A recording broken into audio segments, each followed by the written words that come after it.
Hello everyone, welcome to Omni GS academy. मैं हूँ प्रियंका और आज की इस वीडियो में हम एसएससी सीजीएल 2026 के लिए एजुकेटिव बेस्ड जीके का क्लास 12 करने वाले हैं। अगर आप पहली बार इस चैनल पर विजिट कर रहे हैं और आपको नहीं पता तो मैं आपको बता दूं, इस चैनल पे मैंने सीजीएल और सीएचएसएल 2026 को टारगेट करते हुए एजुकेटिव बेस्ड जीके का बैच लॉन्च किया हुआ है, जहां पर आज हम क्लास 12 करने वाले हैं। इसमें आपको सभी क्लासेस YouTube पर देखने को मिलेंगी, पर इसका स्टडी मटेरियल आपको ग्रुप में मिलता है।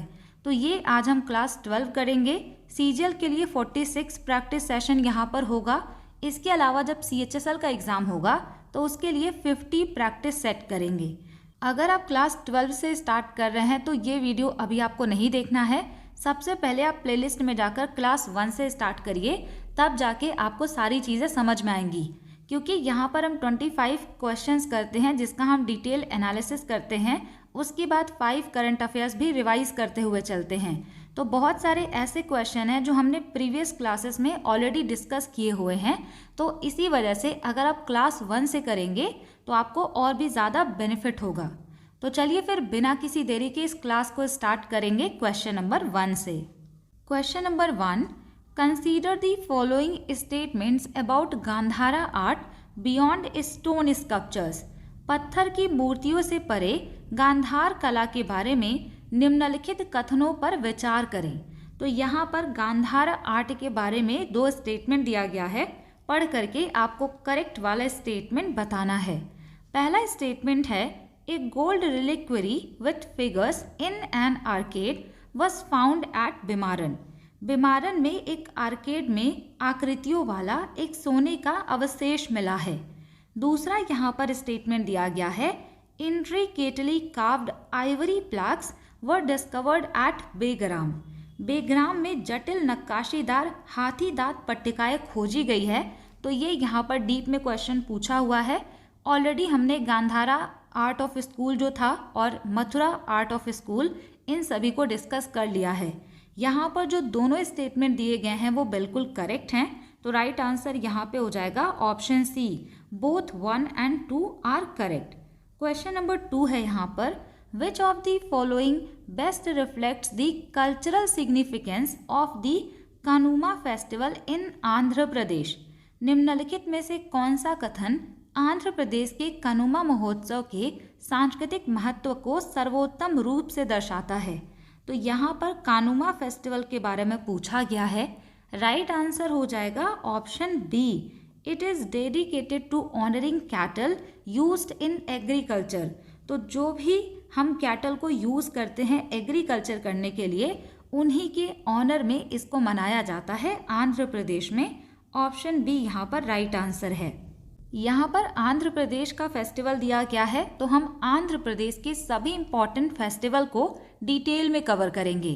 इसी तरीके से मैंने पहले जो क्लासेस कराई हैं वहाँ पर भी जितने स्टेट दिए गए हैं, अगर उनका फेस्टिवल पूछा गया है तो मैंने आपको सारा फेस्टिवल डिटेल में कराया है।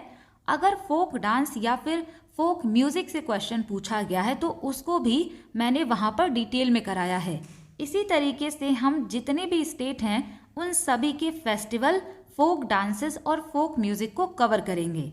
तो यहाँ पर आंध्र प्रदेश का फेस्टिवल है तो इसके फेस्टिवल की हम बात करेंगे। सबसे पहले यहाँ पर संक्रांति मनाया जाता है, जो कि एक हार्वेस्ट फेस्टिवल है। आपसे एग्ज़ाम में पूछा जाएगा कि इसको कब मनाते हैं और ये कितने दिनों के लिए मनाया जाता है। तो ये मिड जनवरी में मनाया जाता है। 4 डेज़ का ये फेस्टिवल है। अब ये 4 डेज़ जो हैं इनको हम क्या कहते हैं, ये भी एग्ज़ाम में पूछा जा सकता है। यहाँ पे जो पहला दिन होता है यानी कि फर्स्ट डे, उसको हम भोगी संक्रांति भी कह सकते हैं।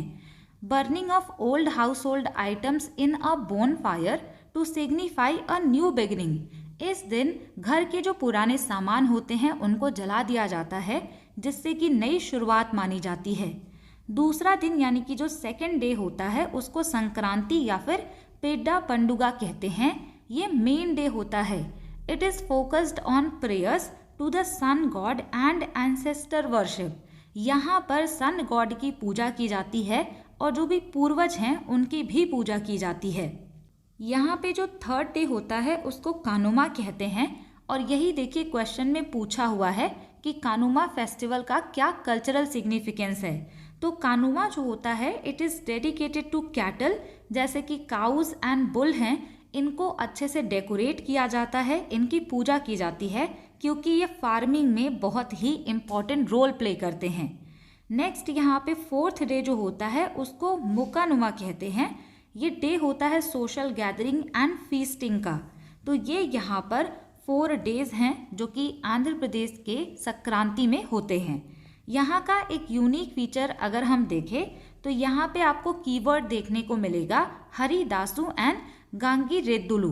ये होता क्या है, ऐसे क्वेश्चन ना एग्जाम में बनने के काफ़ी ज़्यादा चांसेस होते हैं। यहाँ पे जो मेन होते हैं वो ड्रेस्ड होते हैं हरिदासुलू की तरह, यानी कि डिवोटीज ऑफ विष्णु की तरह वो ड्रेसअप करते हैं और वो स्ट्रीट में जाते हैं भजन गाते हुए। और डेकोरेटेड बुल जो होते हैं उनको गांगी रेद्दुलू कहते हैं, ये यहाँ पर फीट्स परफॉर्म करते हैं। इसके अलावा जो विमेन होती हैं वो रंगोली यानी कि मुग्गुलू बनाती हैं। और यहाँ पर कॉक फाइट भी होता है जिसको कोडी पंडालू कहते हैं।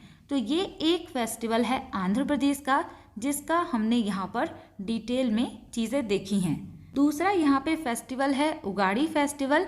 ये तेलुगु न्यू ईयर होता है, मार्च या अप्रैल के टाइम पर होता है, चैत्र मंथ में। वैसे भी जितने भी स्टेट के न्यू ईयर हैं वो चैत्र मंथ में ही मनाए जाते हैं। यहाँ पर भी आपको 2 चीज़ें देखने को मिलती हैं। एक यहाँ पे होता है उगाड़ी पचाड़ी, ये एक सिग्नेचर डिश होता है। यहाँ पर 6 टेस्ट होते हैं। कौन कौन से? तो sweet, sour, salty, bitter, pungent and tangy taste होता है इस डिश का। इससे ये सिंबलाइज किया जाता है कि लाइफ भी अलग अलग इमोशन का मिक्सचर है। कभी आप बहुत हैप्पी होंगे, कभी सैड होंगे, कभी आपको बहुत ज़्यादा गुस्सा आएगा, कभी फियर, कभी डिस्गस्ट और कभी सरप्राइज वाला फीलिंग आता है। तो ये जो 6 यहाँ पे टेस्ट हैं वो लाइफ के 6 इमोशन को यहाँ पर रिप्रेजेंट करते हैं। दूसरा यहाँ पे होता है पंचांग श्रवणम। यहाँ पे लोग मंदिर में इकट्ठा होते हैं या फिर घरों में इकट्ठा होते हैं। जो भी प्रीस्ट होते हैं, जो पुजारी होते हैं, वो पंचांगम को पढ़ते हैं और आगे आने वाले साल में किस तरीके का फॉर्च्यून होगा, यानी कि किस्मत या भाग्य कैसा होगा, रेनफॉल और क्रॉप्स कैसे होंगे, वो यहाँ पर प्रिडिक्ट करते हैं। तो 2 चीज़ें यहाँ से भी इम्पॉर्टेंट हैं। नेक्स्ट यहाँ पे है तिरुमला ब्रह्मोत्सवम फेस्टिवल। इसको एनुअली यानी कि हर साल तिरुपति में मनाया जाता है। सितंबर अक्टूबर के आसपास ये फेस्टिवल सेलिब्रेट होता है। This is a 9-day grand festival of Brahma at Shri Venkateswara temple. ये जो फेस्टिवल है ये 9 दिनों का होता है। श्री वेंकटेश्वर टेम्पल पर इसको मनाते हैं। नेक्स्ट यहाँ पे आप ध्यान रखिएगा कि इसी से रिलेटेड है वाहन सेवा। यहाँ पर जो डिटी होते हैं उनको ग्रैंड प्रोसेशन के साथ में अलग अलग व्हीकल्स पर 9 डेज जो होता है उसमें ले जाया जाता है। कभी गरुड़ वाहन पर, कभी हंस वाहन पर और कभी गज वाहन पर। तो ये वाहन सेवा यहाँ पर इम्पॉर्टेंट है। नेक्स्ट यहाँ पे दशहरा फेस्टिवल है जो कि बहुत सारे स्टेट में सेलिब्रेट होता है, लेकिन आंध्र प्रदेश के विजयवाड़ा कनक दुर्गा टेम्पल का जो दशहरा है ये काफ़ी ज़्यादा ग्रैंड सेलिब्रेट किया जाता है। यहाँ पर सबसे पहले होता है अलंकारम। जो गॉडेस हैं उनको डिफरेंट अवतार में डेकोरेट किया जाता है ईच ऑफ द 9 डेज, यानी कि जो भी 9 दिन का ये फेस्टिवल है वहाँ पर अलग अलग तरीके से गॉडेस को डेकोरेट करते हैं, जैसे कि बाला त्रिपुरा सुंदरी, सरस्वती देवी और महिषासुर मर्दिनी, इन सभी में ड्रेसअप किया जाता है। दीपोत्सवम यहाँ पर काफ़ी इम्पॉर्टेंट है क्योंकि ये फाइनल डे होता है और यहाँ पर डिटीज़ को एक सेरेमोनियल बोट राइड पर ले जाया जाता है जिसको टेप्पा कहते हैं। ये कृष्णा रिवर में ले जाया जाता है, ये भी पूछा जा सकता है। विजयवाड़ा कार्निवल एक मैसिव स्ट्रीट परेड होता है। यहाँ पर बहुत सारे फोक आर्टिस्ट और ड्रमर यहाँ पर इकट्ठा होते हैं। तो यहाँ पे दीपोत्सवम ज़्यादा इम्पॉर्टेंट है। नेक्स्ट यहाँ पे अटला टाड्डी है। ये एग्ज़ाम का पूछा हुआ क्वेश्चन है, प्रीवियस ईयर में ऑलरेडी पूछा हुआ है। इसको हम अक्सर करवा चौथ ऑफ द साउथ कहते हैं, यानी कि साउथ का करवा चौथ है। ये विमेंस के द्वारा जो उनके हस्बैंड होते हैं उनके वेल बीइंग के लिए यहाँ पर सेलिब्रेट किया जाता है, या फिर to find a good life partner, यानी किसी को अच्छा लाइफ पार्टनर चाहिए तब भी वो ये वाला जो फास्ट है वो कर सकती हैं। इसके यूनिक फीचर की बात करेंगे तो सबसे पहले यहाँ पर शुद्धि भोजनम होता है। शुद्धि भोजनम का मतलब ये है कि जो विमेन होती हैं वो फास्ट को शुरू करने से पहले यहाँ पर कर्ड राइस खाती हैं, तो ये इम्पॉर्टेंट हो जाएगा। अतलू यानी कि यहाँ पे छोटे छोटे डोसास प्रिपेयर किए जाते हैं और वो गॉडेस गौरी को यहाँ पर ऑफर किया जाता है। जो भी वुमेन है वो 10 to 11 अतुलूस को सैक्रेड गिफ्ट के रूप में एक दूसरे से एक्सचेंज करती हैं। यहाँ पर स्विंग और हिना का भी कॉन्सेप्ट है। वुमेन यहाँ पर झूला झूलती हैं और हिना अप्लाई करती हैं, तो ये तो काफ़ी कॉमन है। लेकिन आप ध्यान रखिएगा कि स्विंग्स जो होता है उसका नाम उयाला है और यहाँ पे जो हिना होता है उसको गोरिन टकू कहते हैं। आई एम सॉरी अगर प्रोनाउंसिएशन रॉन्ग हो, लेकिन आप ये कीवर्ड ध्यान रखिएगा। नेक्स्ट यहाँ पे है विशाखा उत्सव एंड लुम्बिनी फेस्टिवल। ये पूछा हुआ क्वेश्चन है। विशाखा उत्सव जो है ये विशाखापत्तनम में मनाया जाता है। यहाँ पर बीच स्पोर्ट होता है, फ्लावर शो होता है, फोक डांस भी होता है जैसे कि तपेता गुलू एंड धिमसा फोक डांस यहाँ पे काफ़ी इंपॉर्टेंट है। इसको ऑर्गेनाइज किया जाता है by the department of tourism of Andhra Pradesh. Lumbini festival जो है ये नागार्जुन सागर में सेलिब्रेट किया जाता है। यहाँ पे जो ये स्टेट है आंध्र प्रदेश, इसका डीप बुद्धिस्ट स्टोरी यहाँ पर कॉमोमेरेट किया जाता है। तो ये कुछ इंपॉर्टेंट फेस्टिवल्स हैं आंध्र प्रदेश के। नेक्स्ट यहाँ पे हम क्वेश्चन नंबर 3 की बात करेंगे। यहाँ पर पूछा गया है which traditional wind instrument characterized by its ornate curved horn pipe design and ceremonial use in the folk music of Himachal Pradesh. तो ये भी एक तरीके से डीप में क्वेश्चन पूछा हुआ है। हिमाचल प्रदेश के लोक संगीत में कौन सा पारंपरिक वायु वाद्य यंत्र अपनी अलंकृत घुमावदार हॉर्न पाइप डिजाइन और औपचारिक उपयोग के लिए जाना जाता है? तो यहाँ पर राइट आंसर हो जाएगा ऑप्शन बी, नरसिंगा। ये जो इंस्ट्रूमेंट है ये काफ़ी ज़्यादा इम्पॉर्टेंट होता है हिमाचल प्रदेश के फोक म्यूज़िक में। यहाँ से हम हिमाचल प्रदेश के सभी इम्पॉर्टेंट फोक म्यूज़िक और जितने भी इम्पॉर्टेंट इंस्ट्रूमेंट हैं इन सभी को रिवाइज करेंगे। आप यहाँ से ये ध्यान रखिएगा कि नरसिंह जो है ये विंड इंस्ट्रूमेंट है। फोक म्यूज़िक की बात करेंगे तो सबसे पहले यहाँ पे आ जाएगा Jhoori folk music. It is popular in Sirmaur and Mahasu. तो ये सिरमौर और महासू में काफ़ी ज़्यादा प्रसिद्ध है। ये फोकस करता है on the themes of romance and extra marital love. तो ये रोमांस और एक्स्ट्रा मैरिटल लव पर फोकस करता है। लमान ऑलरेडी पूछा हुआ है। ये फेमस रोमांटिक फोक सॉन्ग है कुल्लू वैली का। तो कुल्लू वैली पर्टिकुलर आपको ध्यान रखना है क्योंकि ये PYQ है। अंचालियन की बात करेंगे तो ये रिलीजियस सॉन्ग होता है जो कि चंबा में गाया जाता है ड्यूरिंग मैरिजेस, यानी कि शादियों के टाइम पर इसको गाया जाता है। यहाँ पर जो Lord Shiva and goddess Parvati का जो मैरिज हुआ था उसकी स्टोरी को यहाँ पर नरेट किया जाता है, तो काफ़ी इम्पॉर्टेंट है ये। नेक्स्ट यहाँ पे है ढोलरू फोक म्यूज़िक। ये एक सीजनल सॉन्ग है। चैत्र मंथ में इसको गाया जाता है to welcome the new year and spring. New year और स्प्रिंग को वेलकम करने के लिए इसको गाते हैं। मुहाना फोक म्यूज़िक की बात करेंगे तो ये ट्रैजिक बैलाड होता है। बिलासपुर में ये काफ़ी ज़्यादा फेमस है। आई थिंक ये पूछा हुआ है। ये बेस्ड होता है on the life and sacrifice of A local hero. तो एक लोकल हीरो के सेक्रीफाइस और उनकी लाइफ पर ये बेस्ड होता है। कुंजू चंचालो की बात करेंगे तो ये रोमांटिक बैलाड होता है। चंबा में इसको परफॉर्म किया जाता है और इसको कंपेयर किया जाता है रोमियो एंड जूलियट से। यहाँ पर एक क्वेश्चन ये भी आ रहा होगा कि ये बैलेड होता क्या है? तो इसको हिंदी में गाथा गीत कहते हैं। ये ऐसा सॉन्ग या पोयम होता है जिसके द्वारा किसी स्टोरी को बताया जाता है और अक्सर यहाँ पर लव स्टोरीज के बारे में बताया जाता है। चिंज की बात करें तो ये सॉन्ग होता है जिसको रेसलिंग मैचेस के टाइम पर यहाँ पर गाते हैं या फिर विलेज फेयर में। सोहादियन की बात करेंगे तो ये ट्रेडिशनल सॉन्ग होता है जिसको चाइल्ड बर्थ के टाइम पर गाते हैं हिमाचल प्रदेश में। अब यहाँ से अगर हम ट्रेडिशनल म्यूजिकल इंस्ट्रूमेंट की बात करें तो सबसे पहले हम विंड इंस्ट्रूमेंट की बात करेंगे। विंड इंस्ट्रूमेंट में रणसिंगा है जो कि यहाँ पर क्वेश्चन में हमने देखा। ये एस शेप्ड या सी शेप्ड कॉपर ट्रम्पेट होता है जिसको प्रोसेशंस में यूज किया जाता है। करनाल यहाँ पे विंड इंस्ट्रूमेंट होता है। लॉन्ग स्ट्रीट ब्रास ट्रम्पेट है जिसको टेम्पल्स में यूज़ किया जाता है। कैंगलिंग यहाँ पे काफ़ी इम्पॉर्टेंट और यूनिक हो जाएगा क्योंकि ये एक फ्लूट होता है जिसको ह्यूमन थाई बोन से बनाते हैं एंड ये यूनिक होता है बुद्धिस्ट कल्चर में, जो कि लाहौल स्पीति में देखने को मिलेगा। परक्यूशन इंस्ट्रूमेंट की बात करेंगे तो तमका यहाँ पर है। ये एक मैसिव कैटल ड्रम होता है जिसको किसी भी फेयर को स्टार्ट करने का सिग्नल देने के लिए प्ले किया जाता है। Doru is a small hour glass shaped drum है ये, जैसे कि डमरू होता है उसी तरीके से डोरू भी है। ये यूज़ किया जाता है वांडरिंग बार्ड्स के द्वारा। बार्ड यानी कि जो पोएम वगैरह लिखते हैं उनके द्वारा इसको यूज़ किया जाता है। नगारा जो है ये एक लार्ज ड्रम है जिसको स्टिक से प्ले किया जाता है फेस्टिवल के टाइम पर। नेक्स्ट यहाँ पे बात करेंगे स्ट्रिंग्ड इंस्ट्रूमेंट की, जिसको कि तत्वाद्य कहते हैं। इसमें पहले है किंदारी। ये एक सिंपल स्ट्रिंग्ड इंस्ट्रूमेंट है जिसको लोकल फोक सिंगर्स के द्वारा यूज़ किया जाता है। ग्रमा यांग इंस्ट्रूमेंट है, एक लोकल ल्यूट होता है जो कि लाहौल स्पीति रीजन में देखने को मिलेगा। ल्यूट का मतलब है कि ये वीणा की तरह ही एक इंस्ट्रूमेंट होता है। यहाँ तक हमने इंस्ट्रूमेंट को देखा। अब हम बात करेंगे पहाड़ी राग के बारे में।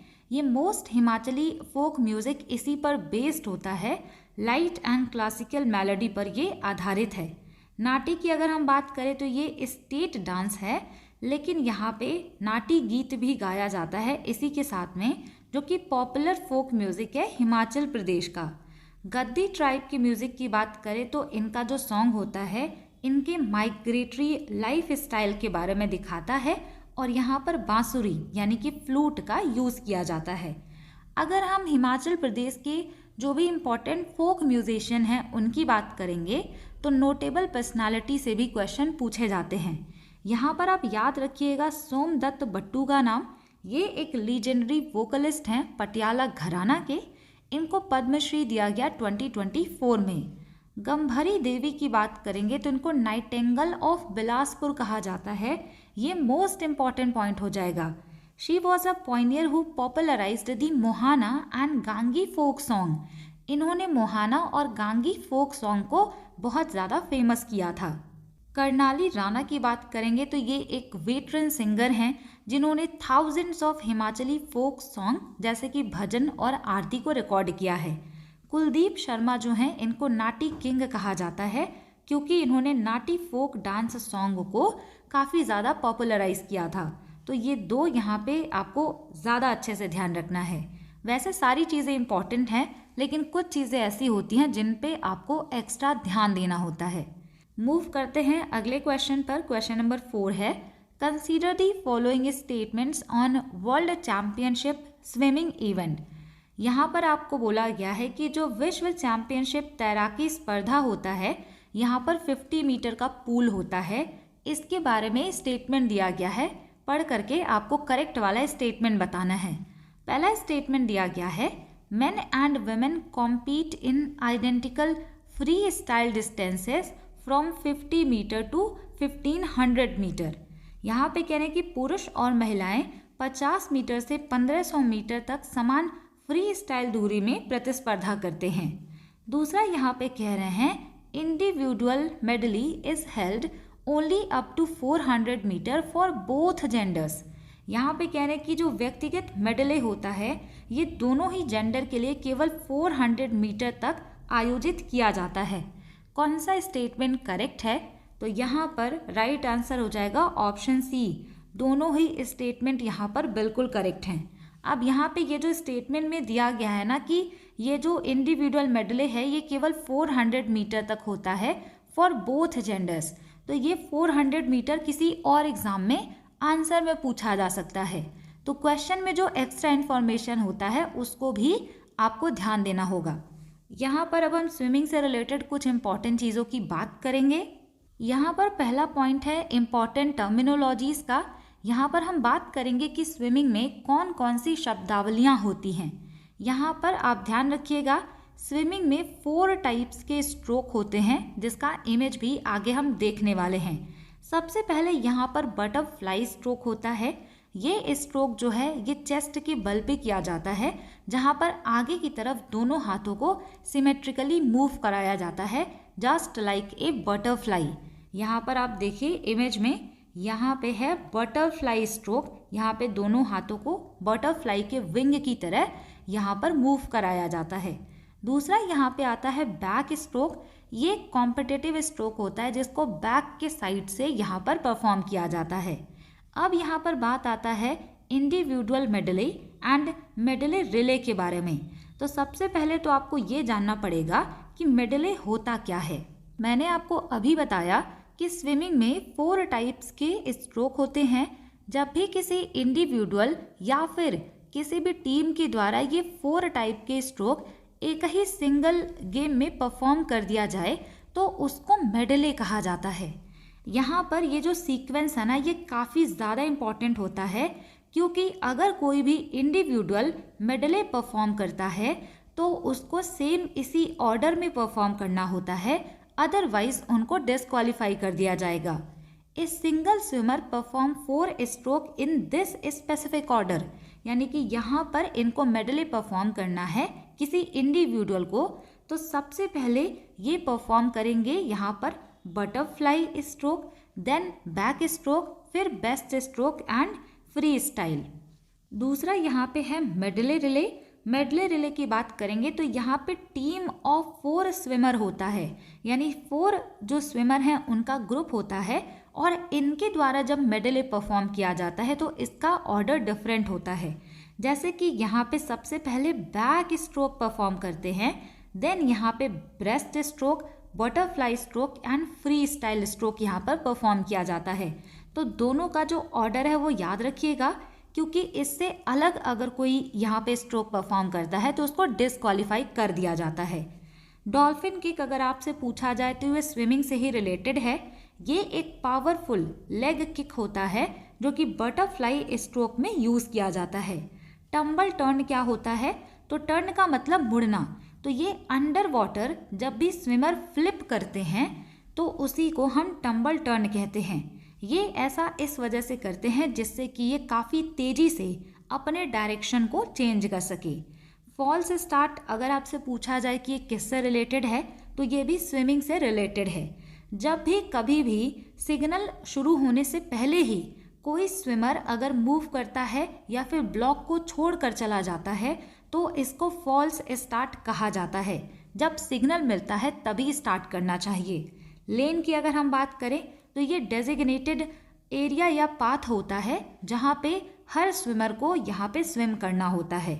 इसको सेपरेट किया जाता है लेन लाइंस के द्वारा, जो कि फ्लोटिंग रोप्स होती हैं। यहाँ पे आप देखिए ये लेन है, यहाँ पर एक स्विमर जो है वो स्विम करेगा, यहाँ पर दूसरा, यहाँ पे तीसरा, यहाँ पे चौथा, इसी तरीके से एक एक स्विमर का अलग अलग लेन होता है और इसको सेपरेट किया जाता है फ्लोटिंग रोप्स से। यहाँ पे जो 4 टाइप के स्ट्रोक हैं वो आप देख लीजिए। ये है बैक स्ट्रोक जिसको बैक के साइड से परफॉर्म करते हैं, ये है बटरफ्लाई स्ट्रोक, ये है ब्रेस्ट स्ट्रोक और ये आप कह सकते हैं फ्री स्टाइल होता है जिसमें आप किसी भी तरीके से चीज़ों को कर सकते हैं। दूसरा यहाँ पे पॉइंट है governing bodies and standard dimensions का। आपसे पूछा जा सकता है कि ग्लोबल लेवल पर या फिर वर्ल्ड में जो स्विमिंग है इसको कौन यहाँ पर गवर्न करता है, तो इसके लिए वर्ल्ड एक्वेटिक्स है जिसको पहले फिना कहा जाता था। ये इंटरनेशनल गवर्निंग बॉडी है स्विमिंग के लिए जिसका हेडक्वार्टर लॉसेने स्विट्जरलैंड में है। इसको 1908 में इस्टेब्लिश किया गया था। अगर हम इंडिया की बात करेंगे तो यहाँ पर है स्विमिंग फेडरेशन ऑफ इंडिया जिसको हम SFI कहते हैं। ये नेशनल गवर्निंग बॉडी है स्विमिंग के लिए। 1948 में कोलकाता में इसको इस्टेब्लिश किया गया। तो यहाँ पे 0 की जगह 4 लगा देंगे तो इंडिया वाला स्विमिंग फेडरेशन यहाँ पे याद हो जाएगा। यहाँ से हम स्टैंडर्ड ओलंपिक पूल को भी याद रखेंगे कि इसका मेज़रमेंट क्या होता है, क्योंकि मेज़रमेंट काफ़ी ज़्यादा पूछा जाता है। यहाँ पे ध्यान रखिएगा कि जो लेंथ होता है पूल का वो 50 मीटर्स यानी कि 164 फीट होता है। विड्थ यानी कि चौड़ाई की बात करें तो ये होता है 25 मीटर्स यानी कि 82 फीट होगा। लेन जो होते हैं ये यूजुअली 8 to 10 लेन्स होते हैं, यानी ये जो एक एक डेजिग्नेटेड एरिया होता है ये 8 या फिर 10 हो सकता है। टेम्परेचर अगर आपसे पूछा जाए तो पूल का टेम्परेचर 25 से लेकर 28 डिग्री सेल्सियस के बीच में मेंटेन किया जाता है। शॉर्ट कोर्स का अगर यहाँ पर परफॉर्म किया जा रहा है स्विमिंग, तो इसके लिए पूल 25 मीटर इन लेंथ हो सकता है। अगर हम नोटेबल इंडियन स्विमर्स की बात करेंगे तो इन सभी के बारे में ऑलरेडी क्वेश्चन पूछा जा चुका है। यहाँ पर ये जो सचिन नाग है ना, इनका क्वेश्चन दिल्ली पुलिस में पूछा गया है, तो दिल्ली पुलिस का क्वेश्चन है तो काफ़ी इंपॉर्टेंट हो जाएगा। यहाँ पर हम बात करते हैं आरती शाह की। She is the first Asian women to swim across the English Channel. ये पहली एशियन वुमेन हैं जिन्होंने इंग्लिश चैनल को क्रॉस किया है, जहाँ पर क्रॉस करना बहुत डिफ़िकल्ट होता है क्योंकि इंग्लिश चैनल का जो वाटर है वो फ्रीजिंग कोल्ड होता है और बहुत ज़्यादा यहाँ पर वेव्स आती हैं। तो इंग्लिश चैनल इन्होंने क्रॉस किया था, स्विम किया था 1959 में, और ये ऐसा करने वाली पहली एशिया की पहली वुमेन बन गई थी। तो ये रिकॉर्ड इनके नाम है और इसी के साथ ये फर्स्ट इंडियन स्पोर्ट्स वुमेन हैं जिनको पद्मश्री दिया गया 1960 में मिला। तो अगर एग्जाम में पूछा जाए कि पहली इंडियन स्पोर्ट्स वुमेन जिनको पद्मश्री दिया गया तो वो हो जाएंगी आरती शाह। मिहिर सेन जो हैं ये फर्स्ट इंडियन हैं जिन्होंने इंग्लिश चैनल को स्विम किया था 1958 में, लेकिन ये फर्स्ट एशियन वुमेन हैं। ये ओनली मैन है to swim the ocean of 5 continents in 1 calendar year, यानी एक ही साल के अंदर अंदर जो 5 कॉन्टिनेंट हैं उन सभी के ओशियन को स्विम करने वाले ये इकलौते मैन हैं।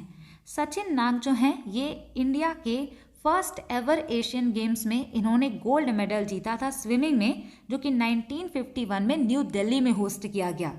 एशियन गेम जो फर्स्ट एडिशन हुआ था इसके बारे में भी हमने प्रीवियस क्लासेस में कंप्लीट डिस्कशन किया है, वहाँ पर भी मैंने इनके बारे में आपको बताया है। सजन प्रकाश जो हैं इनसे रिलेटेड एक यहाँ पर इम्पॉर्टेंट अचीवमेंट है।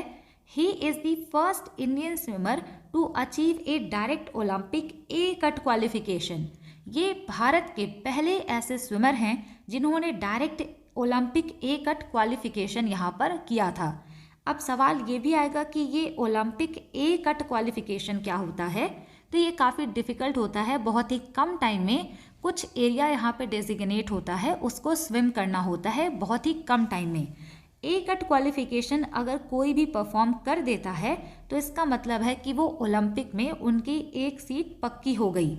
जैसे मार्क्स का कट ऑफ क्लियर करने पर आपकी गवर्नमेंट जॉब में एक सीट पक्की हो जाती है, तो सेम इसी तरीके से ओलंपिक में ए कट क्वालिफिकेशन मिलने पर ओलंपिक में यहाँ पर एक सीट पक्की हो जाएगी, डायरेक्ट एंट्री मिलेगा। इसके अलावा बी कट क्वालिफिकेशन भी यहाँ पर होता है, जो कि इससे थोड़ा आप कह सकते हैं इजी होता है। यहाँ पर अगर किसी ने बी कट क्वालिफिकेशन किया है तो ज़रूरी नहीं है कि उनको ओलंपिक में एंट्री मिले। अगर कभी भी प्लेयर्स का कोटा पूरा नहीं होता तब इनको इसमें से बुलाया जा सकता है, लेकिन ए कट क्वालिफिकेशन होता है तो 100% गारंटी होती है कि ओलंपिक का टिकट मिलेगा, ओलंपिक में वो परफॉर्म करेंगे। श्रीहरि नटराज की बात करें तो ये नेशनल रिकॉर्ड होल्डर हैं 100 metre and 200 metre freestyle में और 100 मीटर बैक स्ट्रोक परफॉर्म करने में। बुला चौधरी की बात करेंगे तो बहुत इंपॉर्टेंट है, इनको मरमेड ऑफ इंडिया कहा जाता है और इनको क्वीन ऑफ द सीज भी कहा जाता है।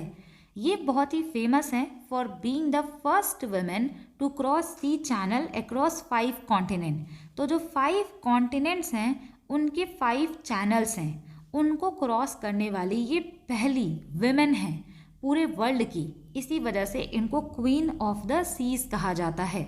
यहाँ पे इन्होंने जो 5 कॉन्टिनेंट क्रॉस किए हैं, अगर हम इनकी बात करेंगे तो यूरोप में इंग्लिश चैनल है, इसको इन्होंने क्रॉस किया है। दूसरा यहाँ पे आ जाएगा एशिया। एशिया का जो पाक स्ट्रेट है उसको इन्होंने स्विम किया है, क्रॉस किया है। तीसरा कॉन्टिनेंट यहाँ पे अफ्रीका है। अफ्रीका में स्ट्रेट ऑफ जिब्राल्टर जो है उसको इन्होंने क्रॉस किया है, तो ये काफ़ी ज़्यादा इम्पॉर्टेंट यहाँ पर हो जाएगा। इसके बाद यहाँ पे ऑस्ट्रेलिया कॉन्टिनेंट आता है जहाँ पर इन्होंने कुक स्ट्रेट को क्रॉस किया हुआ है, तो ये भी आप ध्यान में रख सकते हैं। वैसे ये एग्ज़ाम में आई डोंट नो पूछा जाएगा या नहीं, लेकिन फॉर योर इन्फॉर्मेशन इसको ध्यान रखिएगा। इसके अलावा इन्होंने कैटलीना चैनल को क्रॉस किया है जो कि यूएसए में देखने को मिलेगा, नॉर्थ अमेरिका कॉन्टिनेंट में। तो ये कुछ 5 कॉन्टिनेंट हैं और उनके 5 इम्पॉर्टेंट चैनल्स हैं, इसी वजह से इनको क्वीन ऑफ द सीज कहा जाता है। अगर हम यहाँ पर ओलंपिक की बात करेंगे तो मोस्ट ओलंपिक गोल्ड मेडल जीता है माइकल फेल्प्स ने, 23 गोल्ड, 3 सिल्वर, 2 ब्रॉन्ज, यानी ओलंपिक की हिस्ट्री में सबसे ज़्यादा मेडल इन्हीं के पास है। अगर आपसे पूछा जाए कि ओलंपिक गेम्स में स्विमिंग को इंक्लूड कब किया गया, तो 1896 में ग्रीस एथेंस में जो ओलंपिक हुआ था वहीं से स्विमिंग यहाँ पर इंक्लूडेड है। एक यहाँ पर टर्म ये भी आता है प्रेशर पैड। क्या होता है? तो ये एक इलेक्ट्रॉनिक डिवाइस होता है, सभी लेन के एंड में इसको लगाया गया होता है और जितने भी स्विमर लेन में स्विम करते हैं उनको इसको टच करना होता है, जिससे कि वो ऑफिशियल टाइमर को स्टॉप कर सके और पता चल सके कि किसने कितने टाइम में अपने लेन को यहाँ पर क्रॉस किया है या स्विम किया है। नेक्स्ट यहाँ पे है question number 5, in which year was the amateur athletics federation of India AAFI responsible for managing Indian athletics established? भारतीय एथलेटिक्स के प्रबंधन के लिए जिम्मेदार amateur athletics federation of India की स्थापना कब की गई? तो राइट आंसर यहाँ पर हो जाएगा ऑप्शन ए 1946 में, और इसको इस्टेब्लिश किया गया था दिल्ली में। अगला क्वेश्चन यहाँ पर है, where was the 17th edition of the joint India Mongolia military exercise nomadic elephant held in 2025? 2025 में संयुक्त भारत मंगोलिया सैन्य अभ्यास नोमैडिक एलिफेंट का 17वां संस्करण कहाँ आयोजित किया गया था? तो राइट आंसर यहाँ पर हो जाएगा ऑप्शन सी, उलान बातर मंगोलिया में इसको होस्ट किया गया था और ये 17th एडिशन था। ये मिलिट्री एक्सरसाइज है, ये भी आपसे पूछा जा सकता है।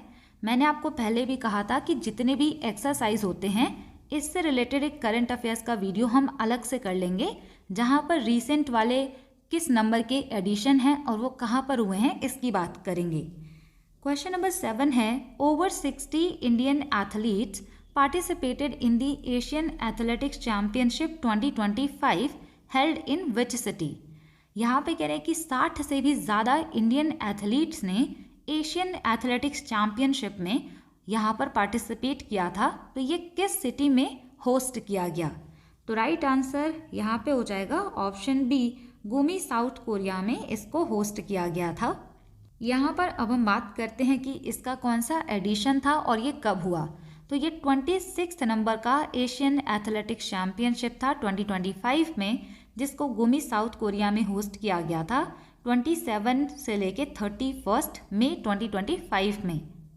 मेजर इंडियन हाइलाइट्स की बात करें तो यहाँ पर आपको नाम याद रखना होगा गुलवीर सिंह का। इन्होंने जीता है first gold medal in both 5000 metre and 10,000 metre event, setting a championship record in the 5000 metre. तो इन्होंने गोल्ड जीता है 5000 मीटर में और 10,000 मीटर रनिंग इवेंट में। अविनाश साबले की बात करेंगे तो इनको स्टेपल चेज में गोल्ड मिला है 3000 मीटर में। अनिमेश कुजूर, इन्होंने ब्रॉन्ज जीता है 200 मीटर में और इन्होंने नया नेशनल रिकॉर्ड बनाया है इंडिया के लिए। यहाँ पर आप ज्योति याराजी का नाम याद रखिएगा, इन्होंने विमेंस के 100 मीटर हर्डल्स में गोल्ड जीता है। इसके अलावा अगर हम बात करें कि ये जो गेम है ये साउथ कोरिया में होस्ट किया गया है पहली बार 2005 के बाद, यानी कि 2005 से यहाँ पर इसको होस्ट नहीं किया गया था, यहाँ पर अब जाके इसको होस्ट किया गया। इससे आपको ये भी याद रखना है कि 2027 का जो एशियन एथलेटिक्स चैम्पियनशिप होगा ये सियामेन चाइना में होस्ट किया जाएगा। अब हम बढ़ते हैं क्वेश्चन नंबर 8 की तरफ, जहाँ पर क्वेश्चन पूछा गया है, which of the following best describes arranged marriage by Chitra Banerjee Divakaruni? निम्नलिखित में से कौन सा चित्रा बनर्जी दिवाकरुणी द्वारा लिखित अरेंज्ड मैरिज का सबसे अच्छा वर्णन करता है? यानी बुक में क्या लिखा हुआ है वो आपको बताना है। तो राइट आंसर यहाँ पे हो जाएगा option A, stories exploring immigrant life, cultural identity and arranged marriage challenges. यहाँ पे जो इमिग्रेंट लाइफ होती है, कल्चरल आइडेंटिटी यानी कि सांस्कृतिक पहचान और अरेंज मैरिज में जो भी चैलेंजेस आते हैं उनके बारे में इन्होंने यहाँ पर डिस्क्राइब किया है। अब हम यहाँ पर चित्रा बनर्जी दिवाकरुणी के द्वारा लिखी हुई इम्पॉर्टेंट चीज़ों की, यानी कि जो नॉवेल्स उन्होंने लिखे हैं उसकी बात करेंगे। यहाँ पे मैंने सारी चीज़ें लिखी हैं, लेकिन इसमें से कुछ चीज़ें ही ज़्यादा इम्पॉर्टेंट हैं। तो यहाँ पर हम मेजर नॉवेल्स की बात करते हैं। द पैलेस ऑफ इल्यूजन्स आपको नहीं भूलना है। यहाँ पर महाभारत को द्रौपदी के पर्सपेक्टिव से फिर से रीटेल किया गया है, बताया गया है। द फॉरेस्ट ऑफ इनचैंटमेंट्स की बात करेंगे तो यहाँ पर रामायण को फ्रॉम द पर्सपेक्टिव ऑफ माता सीता के पर्सपेक्टिव से इसमें रामायण को बताया गया है। द लास्ट क्वीन इन्होंने लिखा है और ये एक हिस्टोरिकल नॉवेल है जो कि लास्ट क्वीन जो थी सिख एम्पायर की, महारानी जिंदान कौर, उन्हीं के लाइफ पर बेस्ड है। इंडिपेंडेंस इन्होंने नॉवेल लिखा जो कि 1947 के पार्टीशन जो हुआ था इंडिया का, और 3 सिस्टर जो हैं उनकी लाइफ कैसी थी उसके बारे में इन्होंने डिस्क्राइब किया है। अगर हम कंटेम्परेरी फिक्शन एंड नॉवेल्स की बात करेंगे तो मिस्ट्रेस ऑफ स्पाइसेस इन्होंने लिखा, और ये इनका डेब्यू नॉवेल, यानी कि आप कह सकते हैं पहला नॉवेल था, जिसको कि बाद में एक फिल्म में अडॉप्ट किया गया। यहाँ पे भी इमिग्रेंट एक्सपीरियंस को बताया गया है। सिस्टर ऑफ माई हार्ट जो है, यहाँ पे 2 कजिन हैं, अंजू और सुधा, उनके बीच के बॉन्ड को बताया गया है। द वाइन ऑफ डिज़ायर जो है ये सिस्टर ऑफ माई हार्ट का सीक्वल है। क्वीन ऑफ ड्रीम्स की बात करें तो यहाँ पर मदर डॉटर का जो रिलेशनशिप है उसके बारे में चीज़ों को बताया गया है। अब यहाँ से आपको याद रखना है वन अमेजिंग थिंग के बारे में। यहाँ पे एक ग्रुप ऑफ पीपल होते हैं जो कि अर्थक्वेक के बाद पासपोर्ट ऑफिस में ट्रैप हो जाते हैं, बंद हो जाते हैं, उनकी स्टोरी है। ओलेंडर गर्ल की बात करेंगे तो यहाँ पे एक यंग वुमेन की स्टोरी बताई गई है जो इंडिया से अमेरिका जाती है अपने पिता को खोजने के लिए, to find her father. Before we visit the goddess की बात करें तो ये एक मल्टी जनरेशनल स्टोरी है। यहाँ पर जो मदर की लाइफ है, डॉटर एंड ग्रैंड डॉटर की, उनको एक्सप्लोर किया गया है। इसके अलावा ये जो यहाँ पर क्वेश्चन में हमने देखा अरेंज्ड मैरिज, ये शॉर्ट स्टोरी का इनका पहला कलेक्शन है और इसके लिए इनको अमेरिकन बुक अवार्ड दिया गया था, तो इस वजह से ये इम्पॉर्टेंट है। यहाँ पर जो इंडियन वुमेन है वो वेस्ट में मूव की हैं, तो उसका यहाँ पर चैलेंजेस अरेंज मैरिज का क्या होगा, इमिग्रेंट एक्सपीरियंस क्या होगा, कल्चरल आइडेंटिटी क्या है, वो सब चीज़ें दिखाई गई हैं। The unknown error of our lifes जो है, यहाँ पे ट्रेडिशन और मॉडर्निटी के बीच का कॉन्फ्लिक्ट दिखाया गया है। Young adult and children book की बात करेंगे तो यहाँ पे इन्होंने the brotherhood of the conch trilogy लिखी है, जो कि 3 बुक्स का एक तरीके से आप कलेक्शन कह सकते हैं, जिसमें पहला है the conch bearer, the mirror of the fire and dreaming और शैडो लैंड। इसके अलावा इन्होंने नीला लिखा है जो कि विक्ट्री सॉन्ग है। इंडिया का जो इंडिपेंडेंस मूवमेंट है उसके टाइम पीरियड की चीज़ें यहाँ पर हैं। Grandma and the great God जो है ये एक चिल्ड्रन का पिक्चर बुक है, बंगाली फोक टेल पर ये बेस्ड है। अगर हम नॉन फिक्शन की बात करेंगे तो यहाँ से आप याद रखिएगा एन अनकॉमन लव इन्होंने लिखा है, और ये बायोग्राफी है जहाँ पर सुधा और नारायण मूर्ति के मैरिजेस के बारे में, उनकी अर्ली लाइफ के बारे में बताया गया है। तो यहाँ पे देखिए मैंने सारी बुक्स को लिखा है, लेकिन आपको कुछ इम्पॉर्टेंट चीज़ों को ही याद रखना है, ये भी आप ध्यान रखिएगा। यहाँ पर वन अमेजिंग थिंग भी याद रखना है आपको, द वाइन ऑफ डिज़ायर, और ये आपको बहुत ज़्यादा अच्छे से याद रखना है। नेक्स्ट यहाँ पर हम अगले क्वेश्चन पर चलेंगे। क्वेश्चन नंबर 9 है, which of the following best distinguishes glacial till from water laid glacial sediment. यहाँ पर आपसे पूछा गया है निम्नलिखित में से कौन सा हिमनदीय टिल को जल निर्मित हिमनदीय तलछट से सर्वोत्तम रूप से अलग करता है, यानी कि ग्लेशियल टिल को वाटर लेड ग्लेशियल सेडिमेंट्स में से कौन सा डिस्टिंग्विश करेगा। तो यहाँ पर राइट आंसर हो जाएगा option C, it is an unsorted mix of material deposited directly by ice. तो ये जो ग्लेशियल टिल होता है ये एक अनसॉर्टेड मिक्स ऑफ मटेरियल होगा जो कि डायरेक्टली आइस के द्वारा डिपॉजिट कर दिया जाता है, उसको ग्लेशियल टिल कहते हैं। लेकिन वाटर लेड ग्लेशियल सेडिमेंट्स जो होते हैं ये आपको लेयर्ड और स्ट्रैटिफाइड देखने को मिलेंगे, क्योंकि ये फ्लोइंग मेल्ट वाटर की वजह से होते हैं। वाटर का एक यहाँ पर टेंडेंसी होता है कि जब ये वाटर फ्लो होगा तो सबसे पहले ये बड़े बड़े जो रॉक के बोल्डर्स होते हैं उनको डिपॉजिट करेंगे। जैसे जैसे ये आगे बढ़ते हैं तो फाइन पार्टिकल्स को लेयर के फॉर्म में सेडिमेंट्स को जमा करते हैं। तो ग्लेशियल टिल डायरेक्टली आइस के द्वारा डिपॉजिट किया जाएगा, तो ये अनसॉर्टेड होगा, यानी कि छोटे बड़े सभी तरीके के रॉक देखने को मिलेंगे। क्ले होगा, ग्रेवल होगा, बोल्डर होगा, सारी चीज़ें मिक्स्ड होंगी और ये जो है लेयर्ड नहीं होगा। लेकिन वाटर लेड ग्लेशियर सेडिमेंट जो होते हैं वो सॉर्टेड होते हैं, यानी कि बड़े बड़े रॉक एक तरफ, छोटे वाले एक तरफ, लेयर्ड होते हैं, लेयर के फॉर्म में सेडिमेंट जमा होता है, स्ट्रैटिफाइड होते हैं। तो ये यहाँ पर आप ध्यान में रख सकते हैं क्योंकि वाटर की टेंडेंसी होती है, ये सारी चीज़ें वो शो करते हैं। ऑप्शन सी यहाँ पर राइट आंसर है।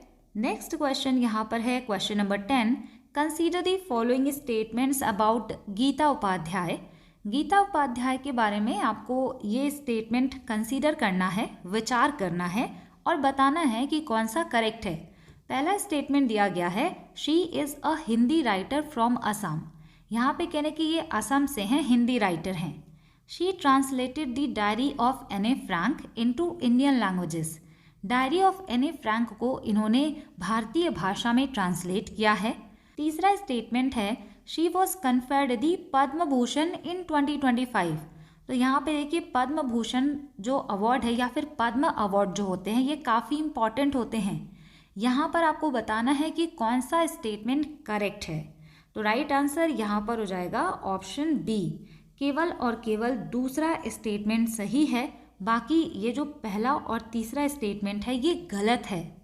यहाँ पे ये पहला स्टेटमेंट गलत क्यों है? क्योंकि यहाँ पर हिंदी राइटर लिखा हुआ है, ये तेजपुर असम की हैं, लेकिन ये हिंदी राइटर नहीं हैं। इन्होंने असमीज़ और नेपाली में काफ़ी चीज़ें लिखी हैं, तो ये आप यहाँ से याद रखेंगे। इसके अलावा जो तीसरा इन्होंने स्टेटमेंट लिखा है, यहाँ पे पद्म भूषण लिखा हुआ है, इनको पद्म भूषण नहीं मिला था, पद्मश्री दिया गया था 2025 में। तो ये दोनों स्टेटमेंट आप सही वाला यहाँ से ध्यान रखिएगा, क्या पता आगे के जो एग्ज़ाम होंगे वहाँ पर पूछा जाए। तो हिंदी वाले में भी यहाँ पे आप ध्यान रखिएगा, option B is the right answer.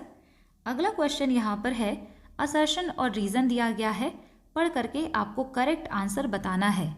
Assertion में दिया गया है, the population enumeration phase of census 2011 in most part of India was conducted in February 2011।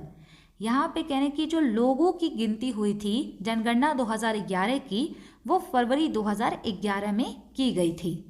Reason यहाँ पे कह रहे हैं, house listing and house census was postpone to ensure simultaneous data collection. एक साथ आंकड़ों को संग्रह सुनिश्चित करने के लिए मकान सूचीकरण और आवास जनगणना को स्थगित कर दिया गया था। तो ये रीज़न यहाँ पर बिल्कुल गलत दिया हुआ है, कुछ भी पोस्टपोन नहीं हुआ था। राइट आंसर यहाँ पे हो जाएगा ऑप्शन सी, ए यहाँ पर, यानी कि असर्शन बिल्कुल सही दिया हुआ है, रीज़न यहाँ पर फॉल्स दिया गया है। यहाँ से आप ये ध्यान रखिए कि 2027 में भी सेंसस होने वाला है, जो कि स्टार्ट हो जाएगा अप्रैल 2026 से। यहाँ पर भी सबसे पहले हाउस लिस्टिंग और हाउसिंग सेंसस होगा, उसके बाद पॉपुलेशन इन्यूमरेशन यानी कि लोगों को गिना जाएगा। ये काफ़ी ज़्यादा इम्पॉर्टेंट इसलिए होगा क्योंकि यहाँ पर ये पहली बार कंप्लीट डिजिटल सेंसस होने वाला है। यहाँ पर ये जो सेंसस है इसमें कास्ट बेस्ड सेंसस होगा पहली बार। यहाँ पे आपको ये भी ध्यान रखना है कि 33 क्वेश्चंस इंक्लूड किए जाएंगे, 2 फेज़ में ये होगा। ये जो 2011 का सेंसस है वो भी 2 फेज़ में हुआ था। फेज़ 1 जो है वो अप्रैल में स्टार्ट हो जाएगा, सितंबर तक चलेगा 2026 में, जहाँ पर house listing and housing census होगा। पहले घरों को गिना जाएगा और वहाँ पर बिल्डिंग मटेरियल, एमिनिटीज़ और हाउस होल्ड जो एसेट हैं इनको भी देखा जाएगा। इसका जो सेकेंड फेज़ होगा ये फेब 2027 में होगा और यहाँ पर पॉपुलेशन इन्यूमरेशन होगा, यानी कि लोगों को गिना जाएगा। अगर आपसे पूछा जाए कि यहाँ पर टोटल कॉस्ट कितना लगेगा, तो 11,718 करोड़ का बजट इसके लिए यहाँ पर रखा गया है। नेक्स्ट क्वेश्चन यहाँ पर देखेंगे, क्वेश्चन नंबर 12। यहाँ पर 2 स्टेटमेंट दिया गया है, स्टेटमेंट 1 एंड स्टेटमेंट 2। पढ़ करके सही वाला स्टेटमेंट बताना है और ये पूछा गया है साइंस का जो स्पेस एंड टेक्नोलॉजी वाला पार्ट होता है वहाँ से। इसके लिए हम अलग से भी वीडियो करेंगे, ये मैंने आपको पहले ही बोला है।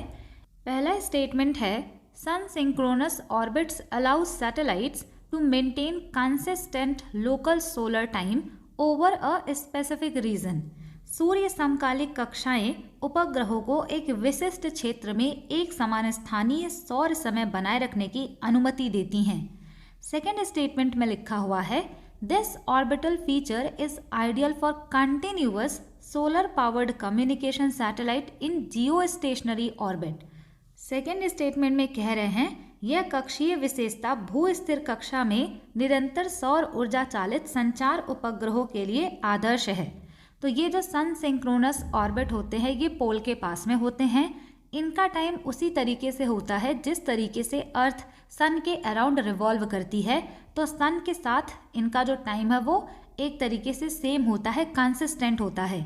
इसी वजह से इसको सन सिंक्रोनस ऑर्बिट कहते हैं। यहाँ पर कांस्टेंट लाइट मिलता है जिससे कि अर्थ के सरफेस की जो भी चीज़ें हैं उसका इमेज, उसका वेदर, ये सारी चीज़ें मॉनिटर की जा सके। तो इसी वजह से यहाँ पे ये जो पहला स्टेटमेंट लिखा है वो बिल्कुल सही लिखा हुआ है, लेकिन दूसरा ये जो स्टेटमेंट है वो गलत है। तो राइट आंसर यहाँ पे हो जाएगा ऑप्शन ए, केवल पहला स्टेटमेंट यहाँ पर सही है। नेक्स्ट यहाँ पे क्वेश्चन है question number 13, which part of the human brain regulates the circadian rhythm. मानव मस्तिष्क का कौन सा भाग सर्केडियन लय को नियंत्रित करता है। इसको हम आम बोलचाल की भाषा में बायोलॉजिकल क्लॉक कहते हैं। आप कब सोएंगे, कब उठेंगे, 24 आवर्स का जो हमारा बॉडी का एक तरीके से क्लॉक होता है उसी को सर्कैडियन रिदम कहते हैं। तो इसको किसके द्वारा यहाँ पर रेगुलेट किया जाता है वो आपको बताना है। राइट आंसर यहाँ पे हो जाएगा ऑप्शन बी, हाइपोथैलेमस के द्वारा इसको रेगुलेट किया जाता है। अब यहाँ से जो नर्वस सिस्टम है इसी में जो ब्रेन आता है इसकी हम बात करेंगे। बायोलॉजी में कवर किया हुआ है हमने डिटेल में, लेकिन यहाँ पर भी हम इसको रिवाइज करेंगे क्योंकि मैंने आपको पहले ही बोला था कि यहाँ पर हम रिवीजन भी करेंगे और नए कॉन्सेप्ट भी देखेंगे। नर्वस सिस्टम को हम दो पार्ट में क्लासीफाई कर सकते हैं। एक यहाँ पे हो जाएगा सेंट्रल नर्वस सिस्टम और दूसरा यहाँ पे आता है peripheral nervous system. Central nervous system में आप सिंपल ध्यान रखिए कि ब्रेन और स्पाइनल कॉर्ड को मिला करके हम सेंट्रल नर्वस सिस्टम यहाँ पर इसको कहते हैं। और इसके अलावा जो भी सिग्नल पूरी बॉडी में ट्रेवल करेगा इसके लिए भी छोटी छोटी तंत्रिकाएं जो होंगी उनको हम पेरिफेरल नर्वस सिस्टम कह देते हैं। यहाँ पर आप इमेज में देख सकते हैं ये ब्रेन और ये है स्पाइनल कॉर्ड, इनको मिला करके कहा जाता है सेंट्रल नर्वस सिस्टम। इसके अलावा जो भी नर्व होती हैं जिसके द्वारा सिग्नल पूरी बॉडी में जाएगा उसको हम कहते हैं पेरिफेरल नर्वस सिस्टम। तो ये चीज़ आपको ध्यान रखना है। इसके अलावा ये आपको यहाँ से याद रखना है कि जो बेसिक यूनिट होता है नर्वस सिस्टम का वो एक न्यूरॉन होता है। ये स्ट्रक्चरल और फंक्शनल यूनिट है हमारे नर्वस सिस्टम का। न्यूरॉन को भी कई सारे पार्ट होते हैं। यहाँ पे डेंड्राइट है, न्यूक्लियस है, सेल बॉडी, एक्सॉन है, माइलिन शीथ है, इसके अलावा साइनैप्स यहाँ पे होता है। तो ये सारी चीज़ें क्या होती है इसको भी डिटेल में समझ लेते हैं क्योंकि वन लाइनर क्वेश्चन बन सकता है। पहला यहाँ पे डेंड्राइट्स है जो कि ट्री के ब्रांच की तरह थोड़ा बहुत दिख रहा होगा। ये रिसीव करता है signal from the other neuron, यानी कि एक न्यूरॉन से दूसरे न्यूरॉन में जो सिग्नल रिसीव करने का काम होता है वो डेंड्राइट्स के द्वारा किया जाता है। सेल बॉडी यहाँ पे साइटोन होगा जिसमें न्यूक्लियस देखने को मिलता है। एक्सॉन की अगर हम बात करेंगे तो ये फाइबर होते हैं जो कि इम्पल्सेस को सेल बॉडी से दूर लेकर के जाते हैं। यहाँ पर आपको दिख रहा होगा ये है एक्सॉन। तो ये लंबे लंबे फाइबर्स होते हैं जो कि इम्पल्सेस को सेल बॉडी से दूर लेकर के जाएंगे। माइलिन शीथ की अगर हम बात करें तो ये फैटी लेयर होता है जो कि इंसुलेट करता है एक्सॉन को और स्पीड अप करता है सिग्नल ट्रांसमिशन को। अब अगर आपको ये नहीं समझ आया तो हम और भी सिंपल लैंग्वेज में बात करते हैं। जैसे कि हमारे घरों में जो इलेक्ट्रिसिटी है वो वायर के द्वारा एक जगह से दूसरे जगह पे जाता है, लेकिन इस वायर को आप डायरेक्टली टच नहीं कर सकते। तो इसके ऊपर यहाँ पर प्लास्टिक की या फिर किसी मटेरियल की कवरिंग लगी होती है जिससे कि अगर आप इसको टच करें तो आपको झटका ना लगे। तो इसी तरीके से जो माइलिन शीथ होता है ये एक फैटी लेयर होता है जो कि एक्सॉन के ऊपर आपको देखने को मिलेगा। ये क्या करता है, जो भी सिग्नल यहाँ से ट्रेवल करेगा वो लीक नहीं होगा, वो डायरेक्टली जहाँ उसको पहुँचना होगा वो वहीं पर पहुँचेगा। तो ये काम होता है माइलिन शीथ का। साइनैप्स की बात करेंगे तो ये एक तरीके से बहुत ही छोटा सा गैप होता है दो न्यूरॉन्स के बीच में। तो अभी तक आपने ये तो पढ़ा है कि जो भी दो न्यूरॉन होते हैं उनके बीच के गैप को साइनैप्स कहते हैं, लेकिन यहाँ पे एक्चुअली में कौन सी चीज़ होती है ये भी याद रखिए। यहाँ पर जो भी सिग्नल या इम्पल्स पास होता है वो एक केमिकल के ज़रिए पास होता है जिसको न्यूरोट्रांसमीटर कहते हैं, और यहाँ पर ये जो केमिकल इम्पल्स होते हैं ये इलेक्ट्रिकल इम्पल्स में कन्वर्ट होते हैं। अब हम यहाँ से बात करेंगे कि जो नर्वस सिस्टम है इसका क्लासिफिकेशन क्या होगा। तो इसको दो मेन पार्ट में डिवाइड किया गया है। सेंट्रल नर्वस सिस्टम जिसको हम प्रोसेसिंग यूनिट कहते हैं, यहाँ पे ब्रेन और स्पाइनल कॉर्ड होगा। पेरिफेरल नर्वस सिस्टम जो होता है ये सेंट्रल नर्वस सिस्टम को पूरी बॉडी के साथ कनेक्ट करने का काम करता है, जो कि फर्दर और भी डिवाइडेड होता है। यहाँ पर आपको देखने को मिलता है somatic nervous system, automatic nervous system, sympathetic and parasympathetic nervous system. Somatic nervous system क्या होता है, ये वॉलेंटरी एक्शंस को कंट्रोल करने का काम करता है। जैसे कि हम अपने हैंड और लेग्स को मूव करा पाते हैं, तो ये जो वॉलेंटरी यानी कि हमारी इच्छा से जो काम होता है वो सोमैटिक नर्वस सिस्टम के द्वारा कंट्रोल किया जाता है। ऑटोमेटिक नर्वस सिस्टम नाम से ही पता चल रहा है, इनवॉलेंटरी यानी कि अनैच्छिक एक्शन जो होते हैं उनको इसके द्वारा ही कंट्रोल किया जाता है। For example heart beat and digestion.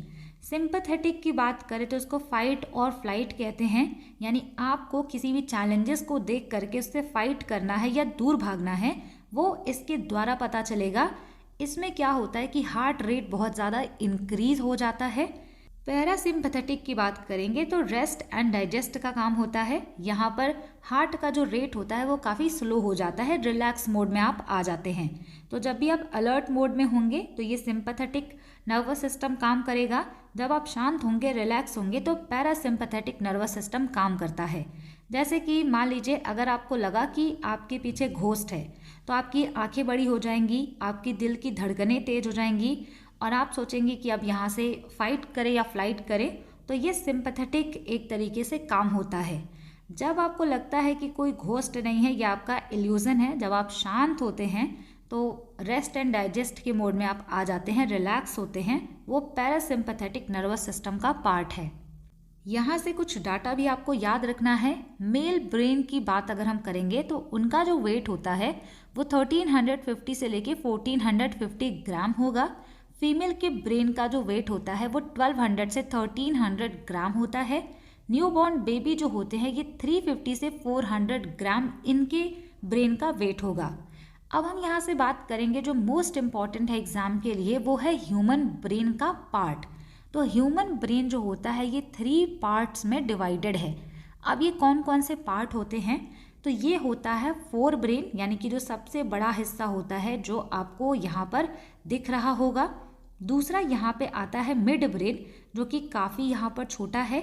तीसरा यहाँ पे हिंड ब्रेन यानी कि पश्च मस्तिष्क पीछे वाला जो ब्रेन होता है उसको हिंड ब्रेन कहते हैं। अगर आपसे कभी भी पूछा जाए कि साइज के अकॉर्डिंग सबसे बड़ा कौन है, तो सबसे नंबर 1 पे यहाँ पर आ जाता है फोर ब्रेन, ये सबसे बड़ा है। सेकंड पे यहाँ पे हिंड ब्रेन आएगा। थर्ड नंबर पे यहाँ पर आता है मिड ब्रेन। तो कभी भी कंफ्यूज मत होइएगा, मिड ब्रेन जो है ये साइज के मामले में थर्ड नंबर पे आएगा। अब ये जो फोर ब्रेन है ये 4 लोब्स में डिवाइडेड होता है और इनका भी अलग अलग काम होता है, इसकी भी बात करेंगे। लेकिन इसके पहले आप ये याद रखिए कि ब्रेन जिस मेम्ब्रेन में कवर्ड होता है, प्रोटेक्टेड होता है, उसको मेनिंजेस कहते हैं। फोर ब्रेन जो है ये largest and most developed part होता है ह्यूमन ब्रेन का। ह्यूमन ब्रेन के 3 पार्ट होते हैं। यहाँ पे आपको सबसे पहले सेरिब्रम देखने को मिलेगा जो कि इसका आउटर पार्ट होता है। सेरिब्रम यहाँ पर 2 हेमिस्फीयर एंड 4 लोब्स में डिवाइडेड होता है। कौन कौन से वो लोब हैं, तो पहला यहाँ पे है फ्रंटल लोब, दूसरा है पैराइटल लोब, तीसरा है टेम्पोरल लोब और चौथा यहाँ पे होता है ऑसिपिटल लोब। यहाँ पर आपको कन्फ्यूज़न ना हो तो एक बार हम फिर से देख लेते हैं। ये जो फोर ब्रेन होता है, यहाँ पर आपको 2 हेमिस्फीयर देखने को मिलेगा और इसी के साथ में 4 यहाँ पर लोब्स दिखाई देते हैं। तो ये जो है यहाँ पर आप देख सकते हैं, फ्रंटल लोब है, दूसरा है पैराइटल। इनके अलग अलग काम होते हैं। फ्रंटल लोब का काम होता है लॉजिक लगाने का, प्लानिंग करने का, पर्सनालिटी का और वॉलंटरी मूवमेंट कराने का। पैराइटल लोब की बात करेंगे तो ये प्रोसेस करते हैं सेंसरी इन्फॉर्मेशन को, जैसे कि टच, टेम्परेचर एंड पेन। आपको जो फील होता है वो पैराइटल लोब का काम होता है। टेम्पोरल लोब जो है इसके द्वारा हियरिंग, मेमोरी जो है आपकी, लैंग्वेज कॉम्प्रिहेंशन यानी कि आप भाषा को समझ पाते हैं, ये सारी चीज़ें कंट्रोल होती हैं। ऑसिपिटल लोब ये जो है ये विजुअल प्रोसेसिंग सेंटर होता है। जो चीज़ें आपको दिखाई देती हैं उसका जो कलर है, उसका जो शेप है, आप किसी का फेस रिकॉग्नाइज कर पाते हैं, तो वो सारा काम ऑसिपिटल लोब के द्वारा होता है। तो ये सेरिब्रम के 4 लोब होते हैं। दूसरा यहाँ पे 4 ब्रेन का पार्ट हम पढ़ रहे हैं, यहाँ पे मैंने ए लिखा हुआ है। इसका जो दूसरा पार्ट है वो थैलेमस होता है। ये ब्रेन का रिले स्टेशन होता है। सारे सिग्नल यहाँ पर आते हैं और यहाँ से सिग्नल कहाँ जाना है वो डिसाइड होता है। It directs nearly all incoming sensory information to the right part of the cerebrum, यानी कि यहाँ से सभी के सभी इनकमिंग सेंसरी इंफॉर्मेशन को डायरेक्ट किया जाता है।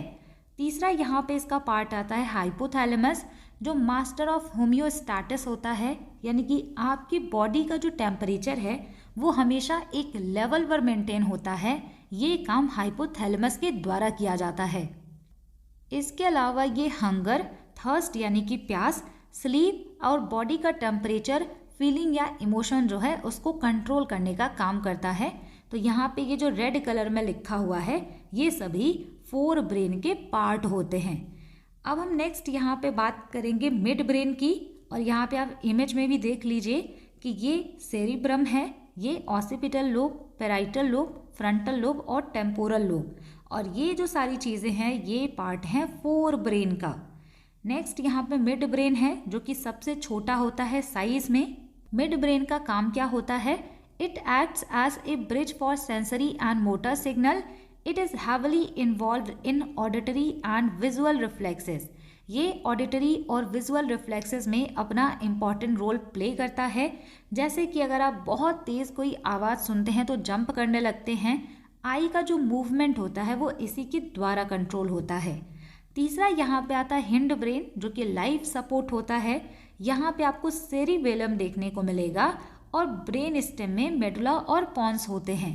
सेरिबेलम जो होता है ये हेड के पीछे लोकेटेड होता है। ये कोऑर्डिनेट करता है बैलेंस बनाने में, पोस्चर बनाने में, मोटर स्किल्स जैसे कि टाइपिंग या गिटार प्ले करना। ये सारी जो स्किल होती है ये हिंड ब्रेन के द्वारा कंट्रोल की जाती हैं। दूसरा यहाँ पे है ब्रेन स्टेम, जो कि हिंड ब्रेन का ही एक पार्ट है। यहाँ पे मेडुला ऑब्लोंगेटा और पॉन्स देखने को मिलेगा। ये मोस्ट प्रिमिटिव पार्ट है ह्यूमन ब्रेन का। ये ऑटोमेटिक फंक्शन को कंट्रोल करता है जिससे कि हम जिंदा रहते हैं, जैसे कि ब्रीदिंग करना, हार्ट रेट को कंट्रोल करना, ब्लड प्रेशर और डाइजेशन का जो काम है ये सभी काम ब्रेन स्टेम के मेडुला ऑब्लोंगेटा और पॉन्स के द्वारा होता है। तो कई बार हम कहते भी हैं कि अगर सर के पीछे चोट लग जाती है तो लोगों की डेथ हो जाती है, यानी कि अगर ब्रेन स्टेम पर चोट लग जाती है, उस पर इंजरी आ जाती है, तो तुरंत ही ब्रीदिंग और हार्ट रेट ये सारी चीज़ें बंद हो जाती हैं, जिसकी वजह से इंसान की डेथ हो जाती है। एक चीज़ आप ये भी ध्यान रखिएगा, जो लोग भी ड्रिंक करते हैं या अल्कोहल कंज्यूम करते हैं, इसका डायरेक्ट इफेक्ट पड़ता है सेरिबेलम पर, जिसकी वजह से बैलेंस नहीं बन पाता और जो ड्रिंक करते हैं वो लड़खड़ा कर चलते हैं, यानी कि सही से उनका बैलेंस नहीं बन पाएगा। तो ये 3 यहाँ पर पार्ट हैं। यहाँ से आप ये भी ध्यान रखिएगा कि इनका प्राइमरी रिस्पॉन्सिबिलिटी क्या है। Cerebrum higher thought, memory and emotion के लिए इम्पॉर्टेंट है। सेरिबेलम कोऑर्डिनेशन एंड बैलेंस बनाने के लिए इम्पॉर्टेंट है।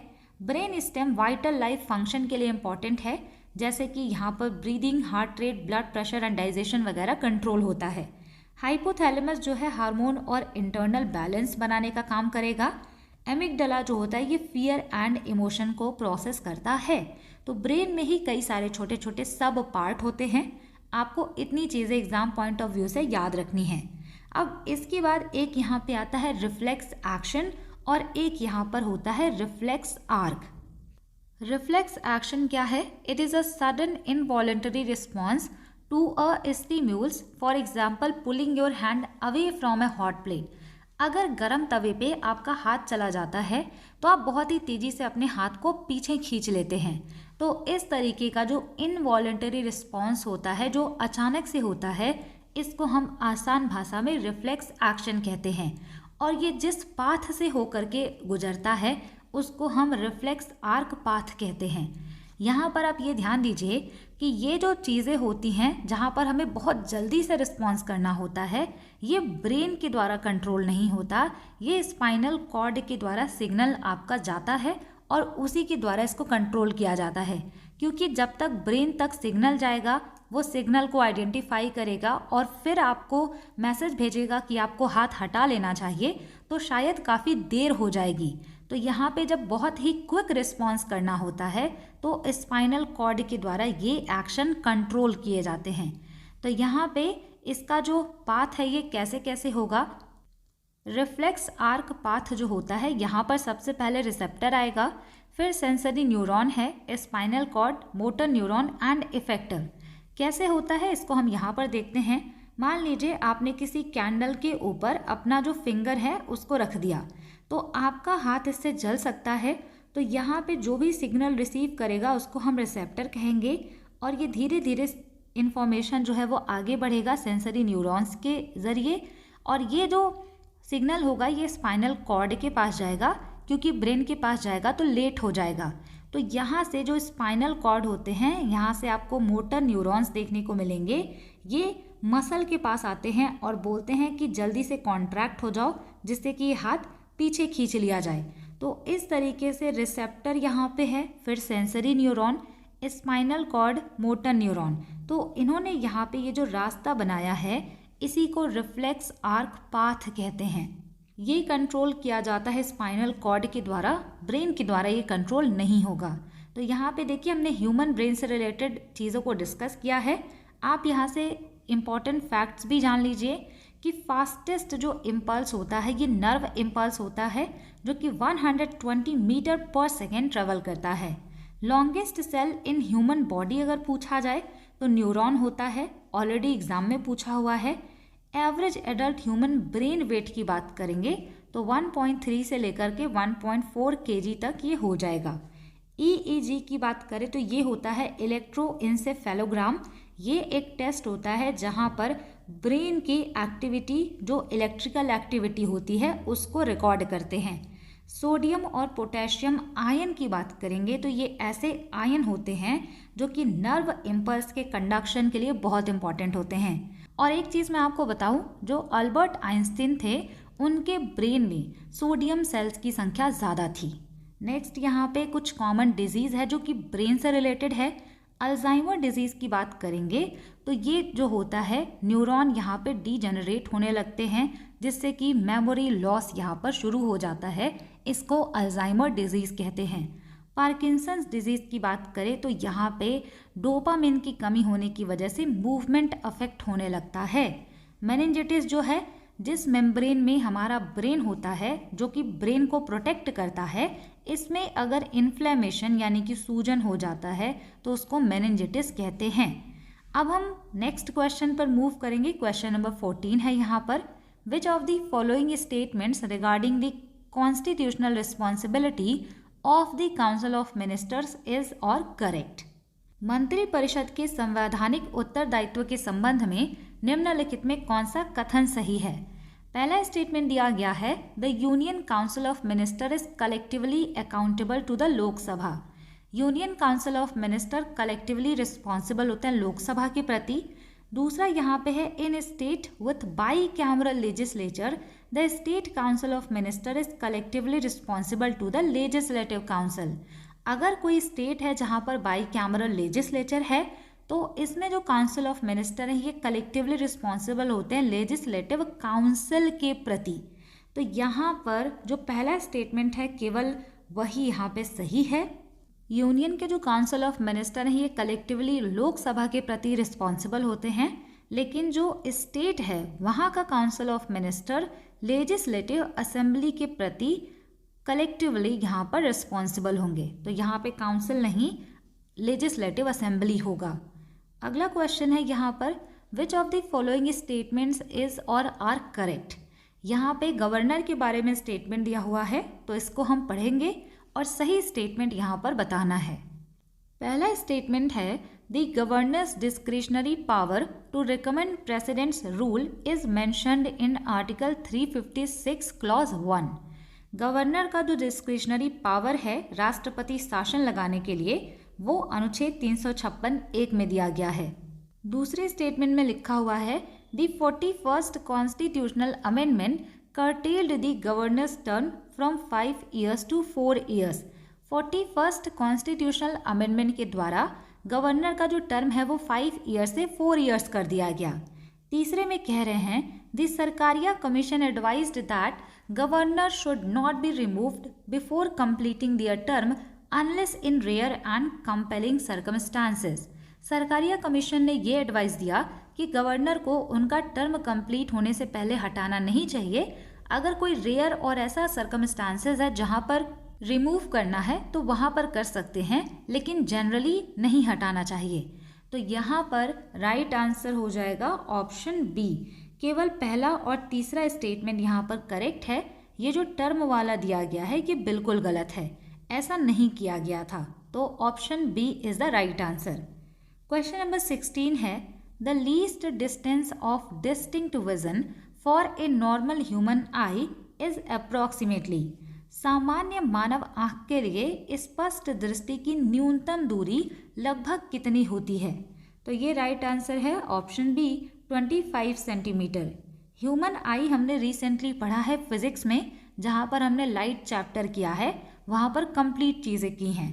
तो यहाँ पर चलिए ह्यूमन आई को फिर से रिवाइज करते हैं। जब भी आप आईज को फ्रंट से देखते हैं तो यहाँ पर आपको ये जो चीज़ दिखती है ना ब्लैक कलर की, इसको प्यूपिल कहा जाता है। यहाँ पे ये जो वाइट वाला पार्ट होता है इसको स्क्लेरा कहा जाता है, और ये जो पार्ट आपको दिख रहा है इसको कहा जाता है आइरिस। इसके अलावा यहाँ पे अगर आप इसको बगल से देखते हैं तो आपको इस तरीके से दिखाई देगा ह्यूमन आई। यहाँ पर आपको एक लेंस देखने को मिलेगा जो कि ह्यूमन आई में इमेज का यहाँ पे फॉर्मेशन करेगा। यहाँ पे जो लेंस है और ये ऊपर का कॉर्निया है, इनके बीच में जेली लाइक सब्सटेंस भरा होता है, इसको एक्वस ह्यूमर कहा जाता है। ये जो आउटर यहाँ पे पार्ट है इसको स्क्लेरा कहते हैं। जहाँ पे ये सिग्नल रिसीव होता है ऑप्टिक नर्व कहा जाता है। मैकुला क्या होता है इसकी भी बात करेंगे। रेटिना पर इमेज बनता है जो कि आपको दिखाई देता है। आँख में ये जो बीच में जेली लाइक सब्सटेंस भरा होता है उसको विट्रेसस ह्यूमर कहा जाता है। सिलेरी मसल्स यहाँ पर होती हैं जो लेंस को यहाँ पर एडजस्ट करने का काम करती हैं। तो कौन कौन सी चीज़ें हैं यहाँ पर हम एक बार फिर से डिस्कस करेंगे। पहले हमने देखा स्क्लेरा। स्क्लेरा जो होता है ये वाइट वाला आउटर पार्ट होता है जो कि आई बॉल को प्रोटेक्ट करता है। यहाँ पे देखिए ये जो वाइट वाला पार्ट है ये स्क्लेरा है। दूसरा यहाँ पे कॉर्निया है, ये ट्रांसपेरेंट फ्रंट पार्ट होता है जो कि अलाउ करता है लाइट को एंटर करने के लिए। मोस्ट ऑफ द रिफ्रैक्शन जो है लाइट का वो यहीं पर होता है। आइरिस जो है ये कलर्ड वाला पार्ट होता है हमारी आईज का, जो कि एक शटर की तरह काम करता है। It controls the amount of light entering by adjusting the size of the pupil. तो amount of light entering into the eyes ये जो है आइरिस के द्वारा यहाँ पर देखा जाता है, तो मोस्ट इम्पॉर्टेंट है। आइरिस आप यहाँ पर देख सकते हैं ये होता है, ये प्यूपिल को कॉन्ट्रैक्ट करेगा, एक्सपैंड कर देगा, जिससे कि कितनी लाइट आँखों में जाए वो इनके द्वारा कंट्रोल होता है। तो ये एग्ज़ाम में ऑलरेडी पूछा हुआ भी है। प्यूपिल की बात करेंगे तो ये ब्लैक वाला छोटा सा पार्ट होता है जो कि सेंटर में देखने को मिलेगा, जहाँ से लाइट एंटर करेगा। आई लेंस जो है ये ट्रांसपेरेंट होता है, बाई कॉन्वेक्स होता है, ये भी आप ध्यान रखेंगे।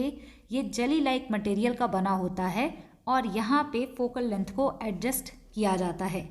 सिलेरी मसल जो होती हैं ये लेंस के ऊपर और नीचे देखने को मिलेंगी, जो कि लेंस को एडजस्ट करने का काम करती हैं। तो इसी वजह से यहाँ पे आप ध्यान रखिएगा कि पावर ऑफ एकोमोडेशन जो है वो सिलरी मसल के द्वारा कंट्रोल किया जाता है। रेटिना जो है ये लाइट सेंसिटिव इनर लाइनिंग होता है आइस का। ये स्क्रीन की तरह काम करता है जहाँ पर रियल और इन्वर्टेड इमेज बनता है, लेकिन ब्रेन में जब सिग्नल जाता है तो वो इमेज को हमें सीधा करके दिखाता है, इरेक्ट करके दिखाता है। ऑप्टिक नर्व अगर आपसे पूछा जाए तो ये नर्व क्या होते हैं? ये विजुअल इंफॉर्मेशन को ट्रांसमिट करते हैं, एक जगह से दूसरे जगह भेजते हैं। कहाँ से भेजेंगे?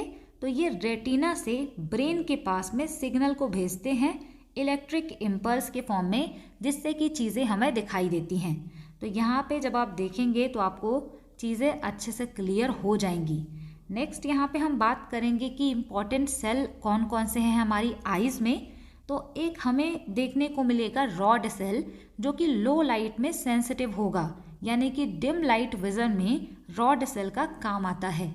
तो जो आउल होते हैं नाइट विज़न उनका काफ़ी अच्छा होता है, क्योंकि उनमें रॉड सेल काफ़ी ज़्यादा पाया जाता है।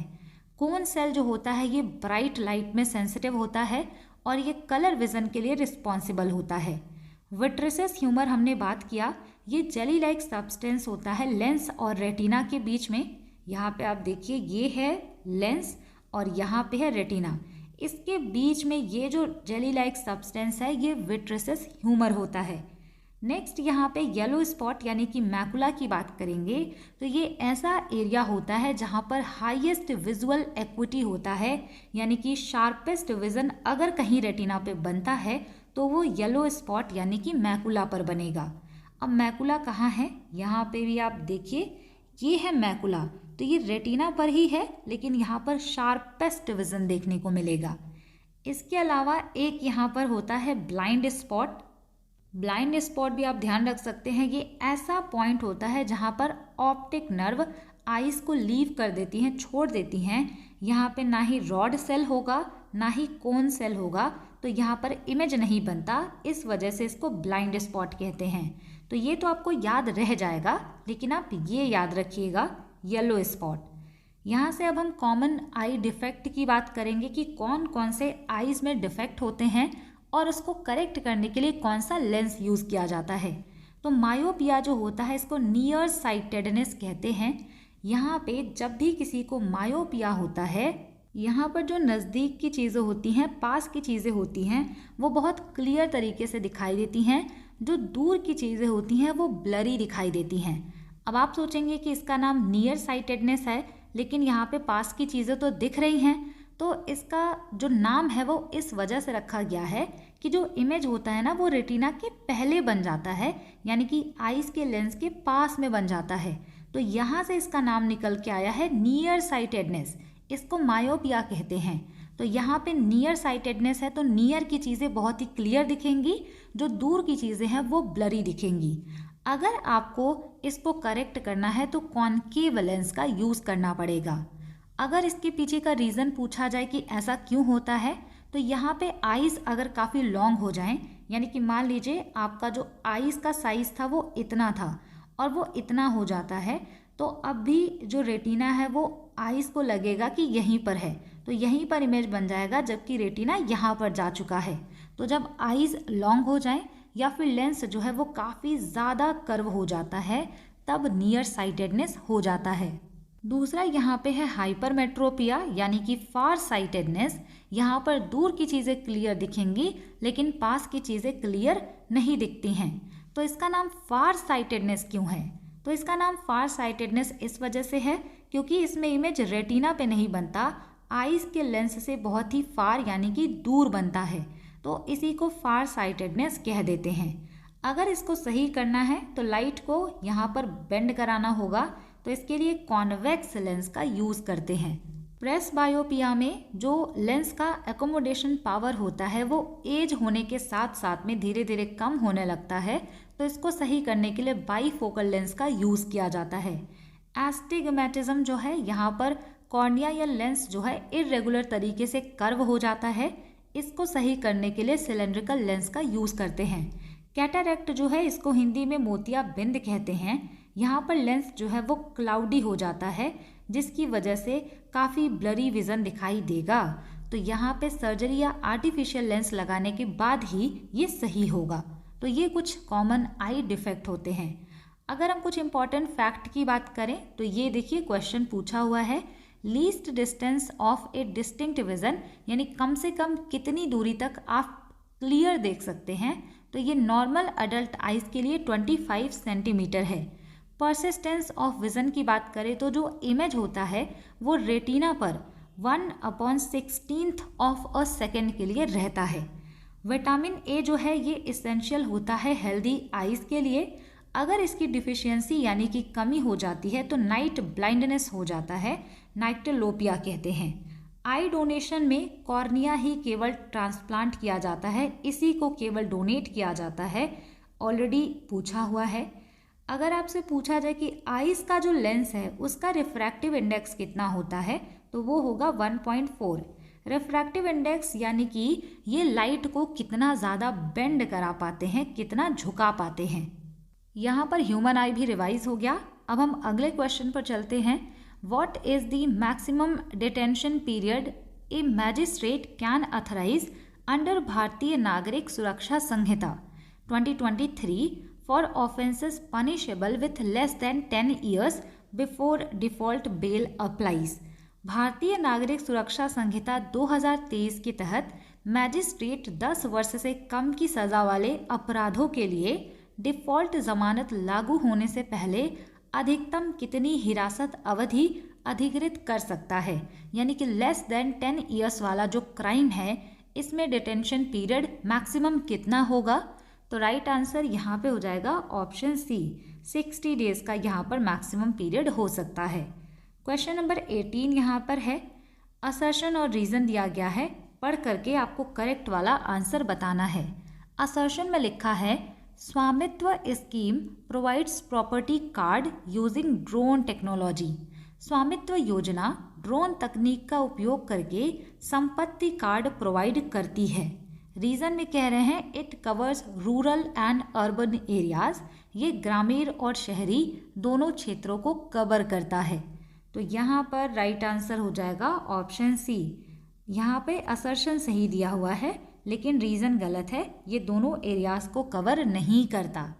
अब यहाँ पे देखिए स्कीम जितने भी पूछे जा रहे हैं उनको हम डिटेल में कर रहे हैं। तो यहाँ पर हम स्वामित्व स्कीम की बात करते हैं।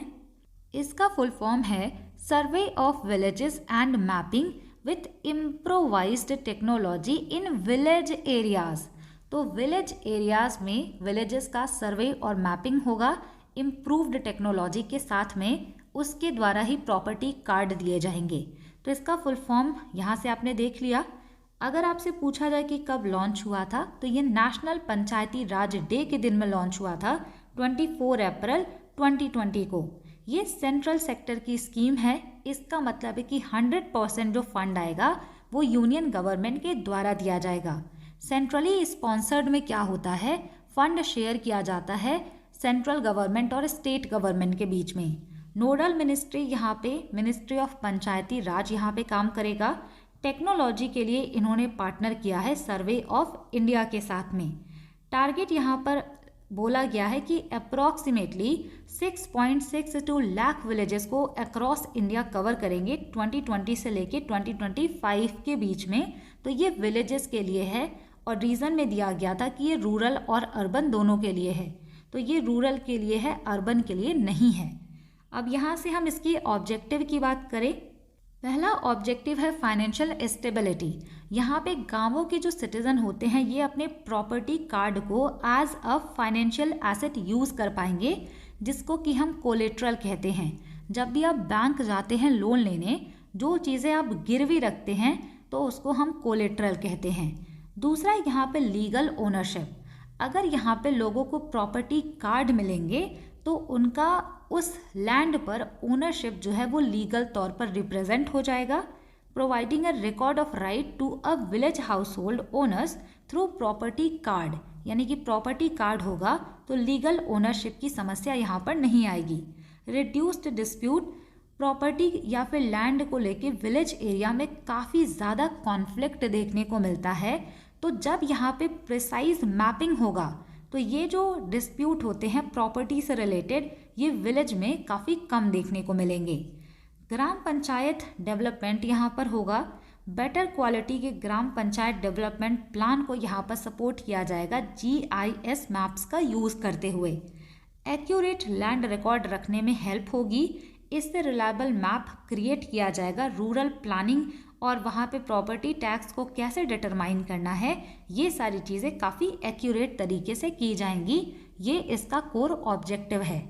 अगर हम इसकी यूनिक फीचर्स एंड टेक्नोलॉजी की बात करेंगे तो यहाँ पर ड्रोन सर्वे किया जाएगा फॉर द फर्स्ट टाइम, जिससे कि high resolution drone technology use होंगे तो बाउंड्रीज को यहाँ पर डिमार्केट करना यानी बाउंड्रीज को मार्क करना आसान हो जाएगा। CORS का फुल फॉर्म है कंटिन्यूअसली ऑपरेटिंग रेफरेंस स्टेशन। ये रेफरेंस स्टेशन का एक नेटवर्क होगा जहाँ पर रियल टाइम पोजीशनिंग एक्यूरेसी को दिखाया जाएगा up to 5 centimetre. Property card है, ये रेजिडेंट को डिस्ट्रीब्यूट किया जाएगा। इसको ये लीगल डॉक्यूमेंट की तरह यूज़ कर पाएंगे एज देयर ओनरशिप। अलग अलग स्टेट में इनको अलग अलग नाम से जाना जाएगा। कहीं पर इसको स्वामित्व पत्र कहेंगे, कहीं पर घरौनी और कहीं पर चलता। कोलैबोरेटिव एफर्ट है ये, जिसको कि मिनिस्ट्री ऑफ पंचायती राज के द्वारा स्टेट रेवेन्यू डिपार्टमेंट और स्टेट पंचायती राज डिपार्टमेंट और यहाँ पर सर्वे ऑफ इंडिया के द्वारा इम्प्लीमेंट किया जा रहा है। यहाँ से अच्छा क्वेश्चन बन सकता है। यहाँ पे मिनिस्ट्री ध्यान रखिएगा, स्टेट का रेवेन्यू डिपार्टमेंट, स्टेट का पंचायत राज डिपार्टमेंट और सर्वे ऑफ इंडिया, इन सभी का कोलैबोरेटिव एफर्ट यहाँ पे काम करेगा। अगर हम रीसेंट प्रोग्रेस की बात करेंगे तो यहाँ पे इसको नेशन वाइड लॉन्च कर दिया गया है। इसका सबसे पहले पायलट फेज चलाया गया था 2020 से लेके 2021 के बीच में 9 स्टेट में। जब यहाँ पे स्वामित्व स्कीम काफ़ी ज़्यादा सक्सेसफुल हुआ तो 24 अप्रैल 2021 को इसको पूरे देश भर में एक्सपैंड कर दिया गया। यहाँ पर कितने विलेज को कवर किया गया है तो 2025 के अकॉर्डिंग ड्रोन सर्वे जो यहाँ पर है वो 95% टारगेटेड विलेज में कवर कर दिया गया है। 3.28 लाख विलेजेस से ज़्यादा विलेज कवर हुए हैं। प्रॉपर्टी कार्ड जो है ये tens of millions of property card यहाँ पर सक्सेसफुली हैंड ओवर कर दिया गया है। टारगेट कंप्लीशन जो है यहाँ पर एम रखा गया है कि स्वामित्व स्कीम के अंतर्गत जो भी टारगेट हैं उनको मार्च 2026 तक कंप्लीट कर लिया जाएगा। तो ये है स्वामित्व स्कीम। नेक्स्ट यहाँ पे क्वेश्चन नंबर 19 है, पोइकल कुथिरई अट्टम और dummy horse dance is performed primarily during religious festival in which state. यहाँ पर आपको बताना है कि पोइकल कुथिराई अट्टम या फिर डमी हॉर्स डांस जो है ये कहाँ पर परफॉर्म किया जाता है। तो राइट आंसर यहाँ पर हो जाएगा ऑप्शन बी, तमिलनाडु में परफॉर्म किया जाता है। Question number 20, what does a lower score on the corruption perception index closer to zero indicate. भ्रष्टाचार धारणा सूचकांक पर कम स्कोर, जैसे कि जीरो के करीब स्कोर है, तो ये क्या दर्शाता है। तो यहाँ पर राइट आंसर है ऑप्शन बी, स्कोर जीरो के करीब है यानी कि ज़्यादा करप्शन है, मोर करप्शन। करप्शन परसेप्शन इंडेक्स की चलिए यहाँ पर बात करते हैं। इसी तरीके से जितने भी इंडेक्स पूछे गए हैं सबको हमने डिटेल में समझा है। इसी वजह से मैं आपको यही एडवाइस करूँगी कि आप क्लास 1 से देखिएगा, फिर क्लास 2, फिर ऐसे करके आपको आगे बढ़ना है। अगर आप बीच से स्टार्ट करेंगे तो आपको चीज़ें समझने में थोड़ी सी प्रॉब्लम होंगी। तो यहाँ पर देखिए करप्शन परसेप्शन इंडेक्स जो है इसका जो लेटेस्ट है वो रिलीज़ किया गया है फेब 2026 में, लेकिन वो रिपोर्ट है 2025 का। इसको पब्लिश किया जाता है ट्रांसपेरेंसी इंटरनेशनल के द्वारा, जो कि नॉन गवर्नमेंटल ऑर्गेनाइजेशन है, बर्लिन जर्मनी में ये है। फर्स्ट टाइम इसको पब्लिश किया गया था 1995 में। मेथोडोलॉजी की बात करें तो यहाँ पे 180 से भी ज़्यादा कंट्रीज़ को perceived level of public sector corruption वहाँ पे कितना है इसको देख करके इसका स्कोर निकाला जाता है। तो पब्लिक सेक्टर करप्शन यहाँ पे ध्यान रखिएगा, स्कोर यहाँ पर 0 से 100 तक दिया जाता है।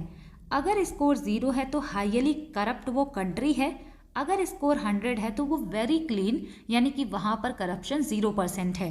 तो ये स्कोर यही आपसे क्वेश्चन में पूछा हुआ है।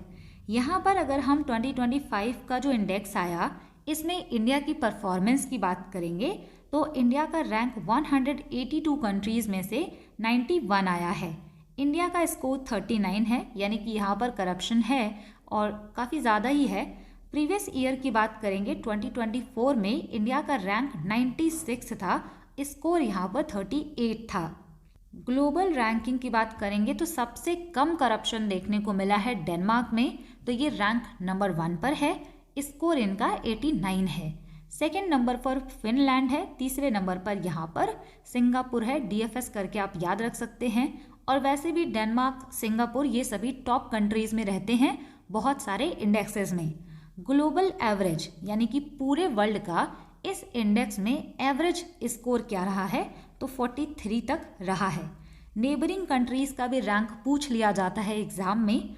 भूटान का 18th रैंक है और साउथ एशिया में इनका सबसे बेस्ट रैंकिंग है। चाइना का 76 है, श्रीलंका का 107 और पाकिस्तान का 136 है। नेक्स्ट क्वेश्चन यहाँ पर है क्वेश्चन नंबर 21।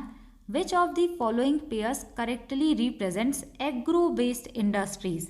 तो यहाँ पर कृषि आधारित उद्योग को आपको बताना है। राइट आंसर यहाँ पे है option B, cotton textile and sugar industry जो है ये एग्रीकल्चर से रिलेटेड है, एग्रो बेस्ड इंडस्ट्री है। Question number 22। Which national park recorded successful reintroduction of great Indian bustard into the wild in 2025। किस राष्ट्रीय उद्यान ने 2025 में ग्रेट इंडियन बास्टर्ड को सफलतापूर्वक पुनः जंगल में लाने का रिकॉर्ड बनाया है? तो यहाँ पर राइट आंसर हो जाएगा option C, desert national park. अगर आप वीडियो यहाँ तक देख रहे हैं तो कमेंट सेक्शन में लिखिएगा डेजर्ट नेशनल पार्क और ये कहाँ पर है ये आपको बताना है। इससे मुझे भी पता चलेगा कि आप क्लास को लास्ट तक देखते हैं या फिर नहीं। नेक्स्ट क्वेश्चन यहाँ पर आता है question number 23। Which of the following was removed from the list of the fundamental rights. निम्नलिखित में से किसे मौलिक अधिकारों की सूची से हटा दिया गया? तो यहाँ पर राइट आंसर हो जाएगा right to property. Present time में ये आर्टिकल 300A में है और ये लीगल राइट बन चुका है, ये फंडामेंटल राइट नहीं है। अब यहाँ पर देखिए फंडामेंटल राइट से रिलेटेड कुछ इंपॉर्टेंट जजमेंट्स हैं जो कि एग्ज़ाम में पूछे जाते हैं। तो यहाँ पे चलिए बात करते हैं कि कौन कौन से केसेस इंपॉर्टेंट हैं। पहला यहाँ पे है शंकरी प्रसाद केस जो कि 1951 में हुआ। यहाँ पे ये बोला गया parliament can amend the fundamental right. यहाँ पे बोल दिया गया कि पार्लियामेंट फंडामेंटल राइट्स को अमेंड कर सकते हैं, चेंज कर सकते हैं। दूसरा केस यहाँ पर हुआ गोलकनाथ केस, ये 1967 में हुआ और यहाँ पर ये जो पहले जजमेंट दिया गया था इसको रिवर्स कर दिया गया और बोला गया कि fundamental rights are sacrosanct and can not be amended by the parliament. यानी कि जो फंडामेंटल राइट है ये सैक्रोसैंक्ट हैं, इनको पार्लियामेंट के द्वारा अमेंड नहीं किया जा सकता। अब तीसरा केस यहाँ पर आता है केशवानंद भारती केस 1973 में। मोस्ट इम्पॉर्टेंट केस है क्योंकि यहाँ पर बेसिक स्ट्रक्चर का जो कॉन्सेप्ट है वो सामने निकल करके आता है। सुप्रीम कोर्ट के द्वारा ये कहा जाता है parliament can amend the fundamental rights but can not change the basic structure of the constitution. Parliament fundamental right को जो है चेंज कर सकती है लेकिन जो कॉन्स्टिट्यूशन है इसके बेसिक स्ट्रक्चर को चेंज नहीं कर सकती। बेसिक स्ट्रक्चर क्या होता है? तो ये कॉन्स्टिट्यूशन के कोर फीचर्स होते हैं। कौन कौन सी चीज़ें इसमें आएंगी तो ये सुप्रीम कोर्ट के द्वारा डिसाइड होगा। मतलब इसके लिए कहीं पर क्लियरली मेंशन नहीं किया गया है कि कौन सा बेसिक स्ट्रक्चर का पार्ट है और कौन सा नहीं है। यहाँ पर आप ये समझ लीजिए कि जो मोस्ट इम्पॉर्टेंट फीचर हैं जिसकी वजह से हमारा कॉन्स्टिट्यूशन बना उसको चेंज नहीं किया जा सकता। माइनर्वा मिल्क केस आता है 1980 में, ईयर भी इम्पॉर्टेंट है। यहाँ पर बेसिक स्ट्रक्चर कॉन्सेप्ट को रीअफर्म किया गया।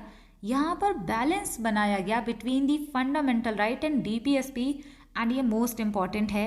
यहाँ पर बोला गया ना फंडामेंटल राइट्स बड़ा है ना ही DPSP, बल्कि इन दोनों में एक तरीके से बैलेंस बनाना चाहिए। अब हम यहाँ पर आर्टिकल 21 की बात करेंगे, इससे रिलेटेड भी कुछ केसेस हुए हैं। आर्टिकल 21 बात करता है right to life and personal liberty की। यहाँ पर AK गोपालन केस होता है 1950 में।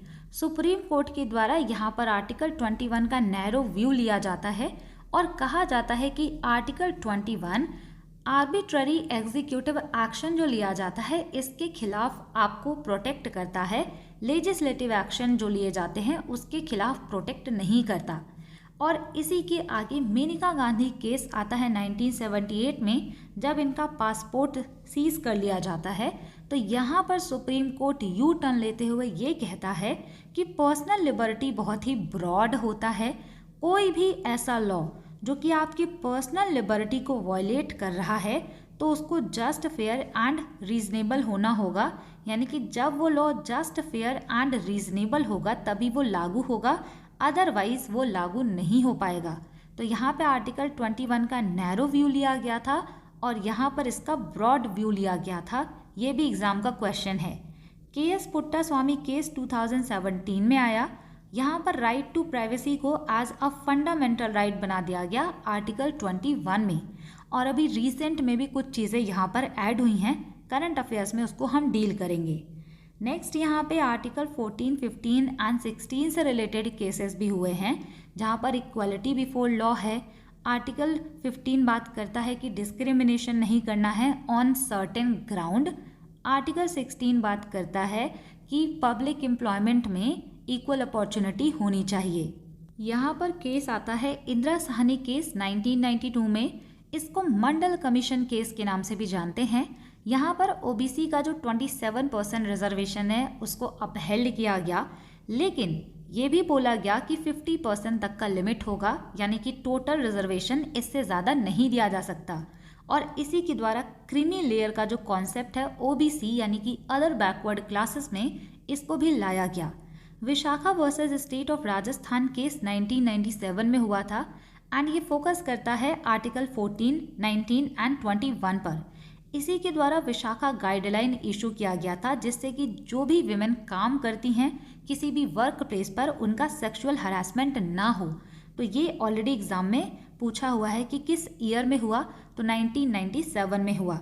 इलेक्टोरल बॉन्ड केस आता है 2024 में। यहाँ पर ये जो इलेक्टोरल बॉन्ड इशू करने की चीज़ें थी उसको स्ट्रक डाउन कर दिया गया, कंप्लीटली ख़त्म कर दिया गया सुप्रीम कोर्ट के द्वारा और इसको अनकॉन्स्टिट्यूशनल कहा गया।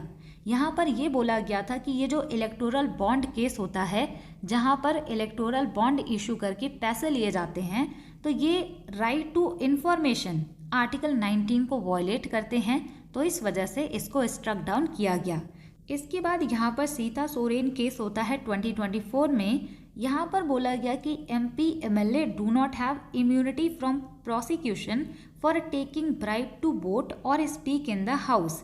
यहाँ पे कहा गया कि हाउस में कोई भी MP या MLA अगर वोट करने के लिए रिश्वत लेता है या फिर बोलने के लिए रिश्वत लेता है तो इनको इम्यूनिटी नहीं है प्रोसिक्यूशन से।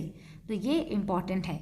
अब हम यहाँ पर राइट्स जो होते हैं फंडामेंटल राइट, उनकी भी बात कर लेते हैं।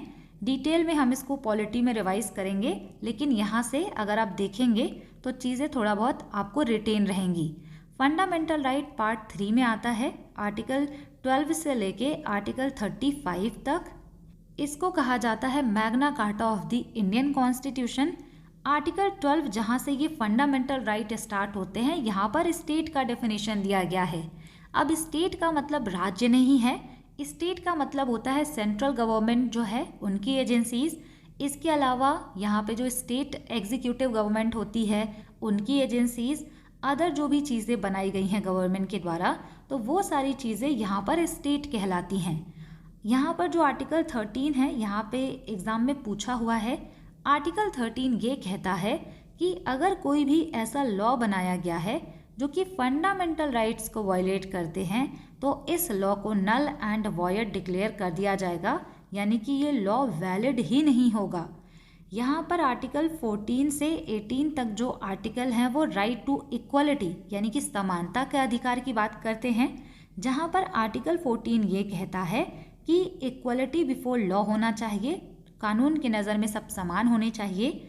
आर्टिकल 15 कहता है कि सर्टेन ग्राउंड पर किसी का भी भेदभाव या डिस्क्रिमिनेशन नहीं करना है on the ground of religion, race, caste, sex और प्लेस ऑफ बर्थ।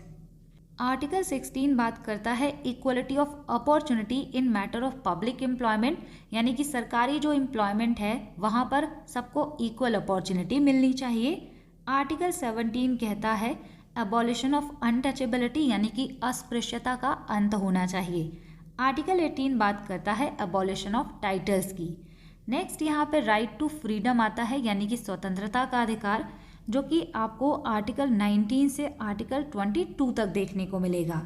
यहाँ पे आर्टिकल 19 बात करता है freedom of speech, association, cooperative, reside, move and profession की।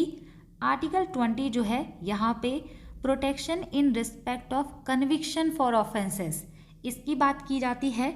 आर्टिकल 21 यहाँ पे right to life and personal liberty है, जो हमने अभी देखा। आर्टिकल 21A बात करता है राइट टू एजुकेशन के लिए। आर्टिकल 22 बात करता है protection against arrest and detention, तो यहाँ पे प्यूनिटिव डिटेंशन होता है। तो ये सारी चीज़ें हमने ऑलरेडी डिटेल में डिस्कस की हुई हैं। इसी वजह से मैंने आपको कहा था कि जब आप ये प्रैक्टिस सेशन स्टार्ट कीजिएगा तो बेसिक एक बार जरूर रिवाइज कर लीजिएगा। नेक्स्ट यहाँ पे आता है राइट अगेंस्ट एक्सप्लॉयटेशन। एक बार एग्जाम में क्वेश्चन पूछा हुआ था कि राइट अगेंस्ट एक्सप्लॉयटेशन किस आर्टिकल में आएगा, तो ये आर्टिकल 23 एंड 24 में आता है। आर्टिकल 23 ये कहता है कि ह्यूमन बींग्स का जो ट्रैफिकिंग है, यानी कि मानव तस्करी नहीं कराई जा सकती और फोर्स्ड लेबर भी नहीं कराया जा सकता। आर्टिकल 24 कहता है कि चिल्ड्रन जो होते हैं इनको फैक्ट्रीज में काम नहीं कराया जा सकता। नेक्स्ट यहाँ पे right to freedom of religion आता है, जिसमें आर्टिकल 25 ये कहता है कि आप जो है अपनी मर्जी से कोई भी रिलीजन जो है उसको प्रैक्टिस कर सकते हैं, प्रोपेगेट कर सकते हैं। आर्टिकल 26 कहता है कि आपको अपना रिलीजियस अफेयर्स मैनेज करने का फ्रीडम है। आर्टिकल 27 में लिखा है freedom from taxation for promotion of A religion, किसी रिलीजन को प्रमोट करने के लिए आपको टैक्सेशन से फ्रीडम है, छूट है। आर्टिकल 28 में दिया गया है freedom from attendance of religious instruction और worship in educational institution. Educational institution में जो रिलीजियस इंस्ट्रक्शन और वर्शिप है उसको अटेंड आप करें या ना करें, इसकी फ्रीडम है। कल्चरल एंड एजुकेशनल राइट भी पूछा हुआ है, ये आर्टिकल 29 एंड 30 में आता है। आर्टिकल 29 ये कहता है कि माइनॉरिटीज़ के इंटरेस्ट को प्रोटेक्ट करना है। आर्टिकल 30 कहता है कि माइनॉरिटीज़ अगर चाहें तो वो अपने यहाँ पे एजुकेशनल इंस्टीट्यूशन को ओपन कर सकते हैं, एडमिनिस्टर कर सकते हैं। आर्टिकल 32 जो है राइट टू कॉन्स्टिट्यूशनल रेमेडीज़ है, यानी कि संवैधानिक उपचारों का अधिकार। अगर आपका फंडामेंटल राइट वायलेट होता है तो आप जा सकते हैं सुप्रीम कोर्ट के पास, ये रिट्स इशू करेंगे। तो ये आर्टिकल 32 में आता है। इसको B.R. अम्बेडकर ने heart and soul of the Indian constitution कहा था। तो ये एक ब्रीफ रिवीजन था। अगले क्वेश्चन पर चलेंगे। क्वेश्चन नंबर 24 है। यहाँ पर जो क्वेश्चन पूछा हुआ है इससे रिलेटेड डिटेल प्रीवियस क्लासेस में कवर्ड हैं। पूछा गया है which payload monitors solar wind at L1। तो लैग्रेंज पॉइंट L1 जो है यहाँ पर सौर वायु की निगरानी करने वाला पेलोड कौन सा है ये बताना है। राइट आंसर यहाँ पे हो जाएगा ऑप्शन ए, एस्पेक्स पेलोड यहाँ पर है। तो आदित्य L1 मिशन जो है वहाँ पर आपको 7 पेलोड देखने को मिलेगा। तो इसी से रिलेटेड क्वेश्चन यहाँ पर पूछा हुआ है। ये जो 7 पेलोड हैं इसमें कौन कौन से हैं इनका आपको फुल फॉर्म नहीं याद करना। आप ये याद रखिए, ये जो VELC पेलोड है ये सोलर कोरोना और सोलर स्टॉर्म को स्टडी करेगा। सूट पेलोड जो है ये आई थिंक स्टेनो में पूछा गया है। यहाँ पे जो सन सरफेस है उसकी इमेजेस ली जाएगी, फोटोस्फीयर एंड क्रोमोस्फीयर की। सोलेक्स जो है ये लो एनर्जी एक्सरेज जो है उसको मॉनिटर करेगा फ्रॉम दी सोलर फ्लेयर। तो यहाँ पे देखिए एक्स लिखा हुआ है एक्सरे। हेलियोस OS की बात करेंगे अगर हम, तो ये हाई एनर्जी के एक्सरे को स्टडी करेगा। यहाँ पे H है तो इससे हाई याद रख लीजिए। एस्पेक्ट्स जो है यही सोलर विंड जो होंगे प्रोटॉन एंड अल्फा पार्टिकल उनको मेजर करेगा। और यही आप देखिए क्वेश्चन में पूछा हुआ है सोलर विंड को कौन यहाँ पर मॉनिटर करेगा। पैपा यहाँ पे जो पेलोड है ये सोलर प्लाज्मा को ये एनालाइज करेंगे और इलेक्ट्रॉन डिस्ट्रीब्यूशन को।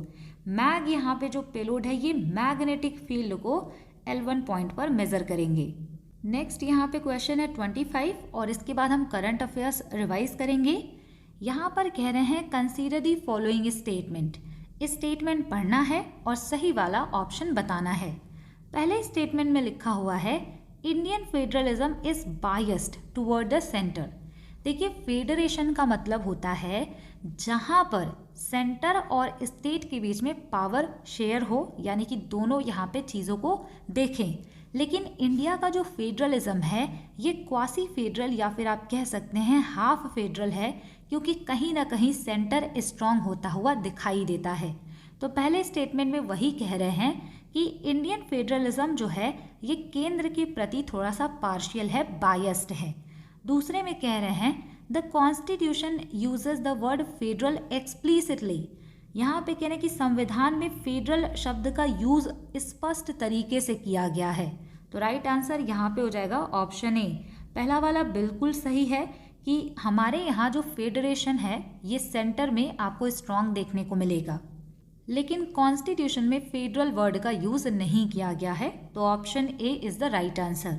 ये 25 क्वेश्चन है। अब हम यहाँ पर करंट अफेयर्स की बात करते हैं, जिसमें पहला क्वेश्चन है what is the India's rank in the responsible nation index 2026।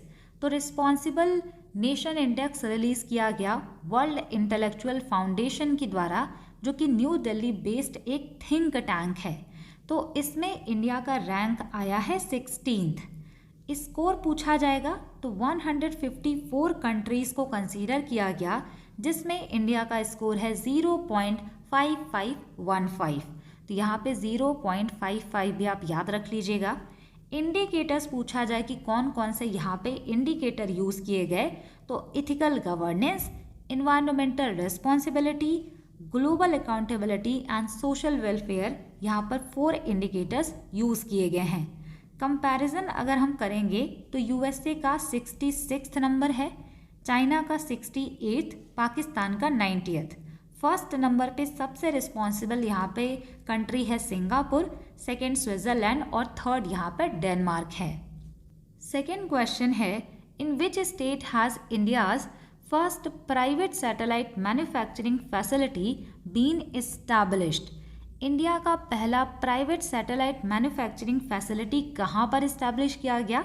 तो इसको इस्टेब्लिश किया गया है गुजरात में। फैसिलिटी का नेम अगर पूछा जाएगा तो वो है पल्मनारो electro optical payload facility. Setup by यानी कि किसने इसको सेटअप किया? तो एजिस्टा स्पेस सिस्टम ने सेटअप किया है। इसका लोकेशन है खोराज इंडस्ट्रियल एस्टेट, सनद, गुजरात। थर्ड क्वेश्चन यहाँ पर है which state is developing the world's largest green ammonia project. Green ammonia project दुनिया का जो लार्जेस्ट है ये किस स्टेट में डेवलप किया जा रहा है? तो इसका आंसर हो जाएगा यहाँ पर आंध्र प्रदेश। लोकेशन इसका है काकीनाडा, आंध्र प्रदेश। इसको डेवलप किया जा रहा है बाय दी AM ग्रीन। यहाँ पे $10 बिलियन का इन्वेस्टमेंट लगाया जा रहा है। कैपेसिटी एग्जाम में पूछा जाएगा 1.5 MTPA यानी कि मिलियन टन्स पर एनम यहाँ पर ग्रीन अमोनिया प्रोड्यूस होगा। अगर हम ग्रीन अमोनिया के डेफिनेशन की बात करें तो ये रिन्यूएबल एनर्जी जैसे कि सोलर या विंड का यूज़ करके बनाए जाते हैं। फॉसिल फ्यूल्स का यूज़ करके यहाँ पर अमोनिया नहीं बनाया जाएगा, तो उसको ग्रीन अमोनिया कहेंगे। यहाँ पर फोर्थ क्वेश्चन है who has been appointed as the chief justice of Patna high court.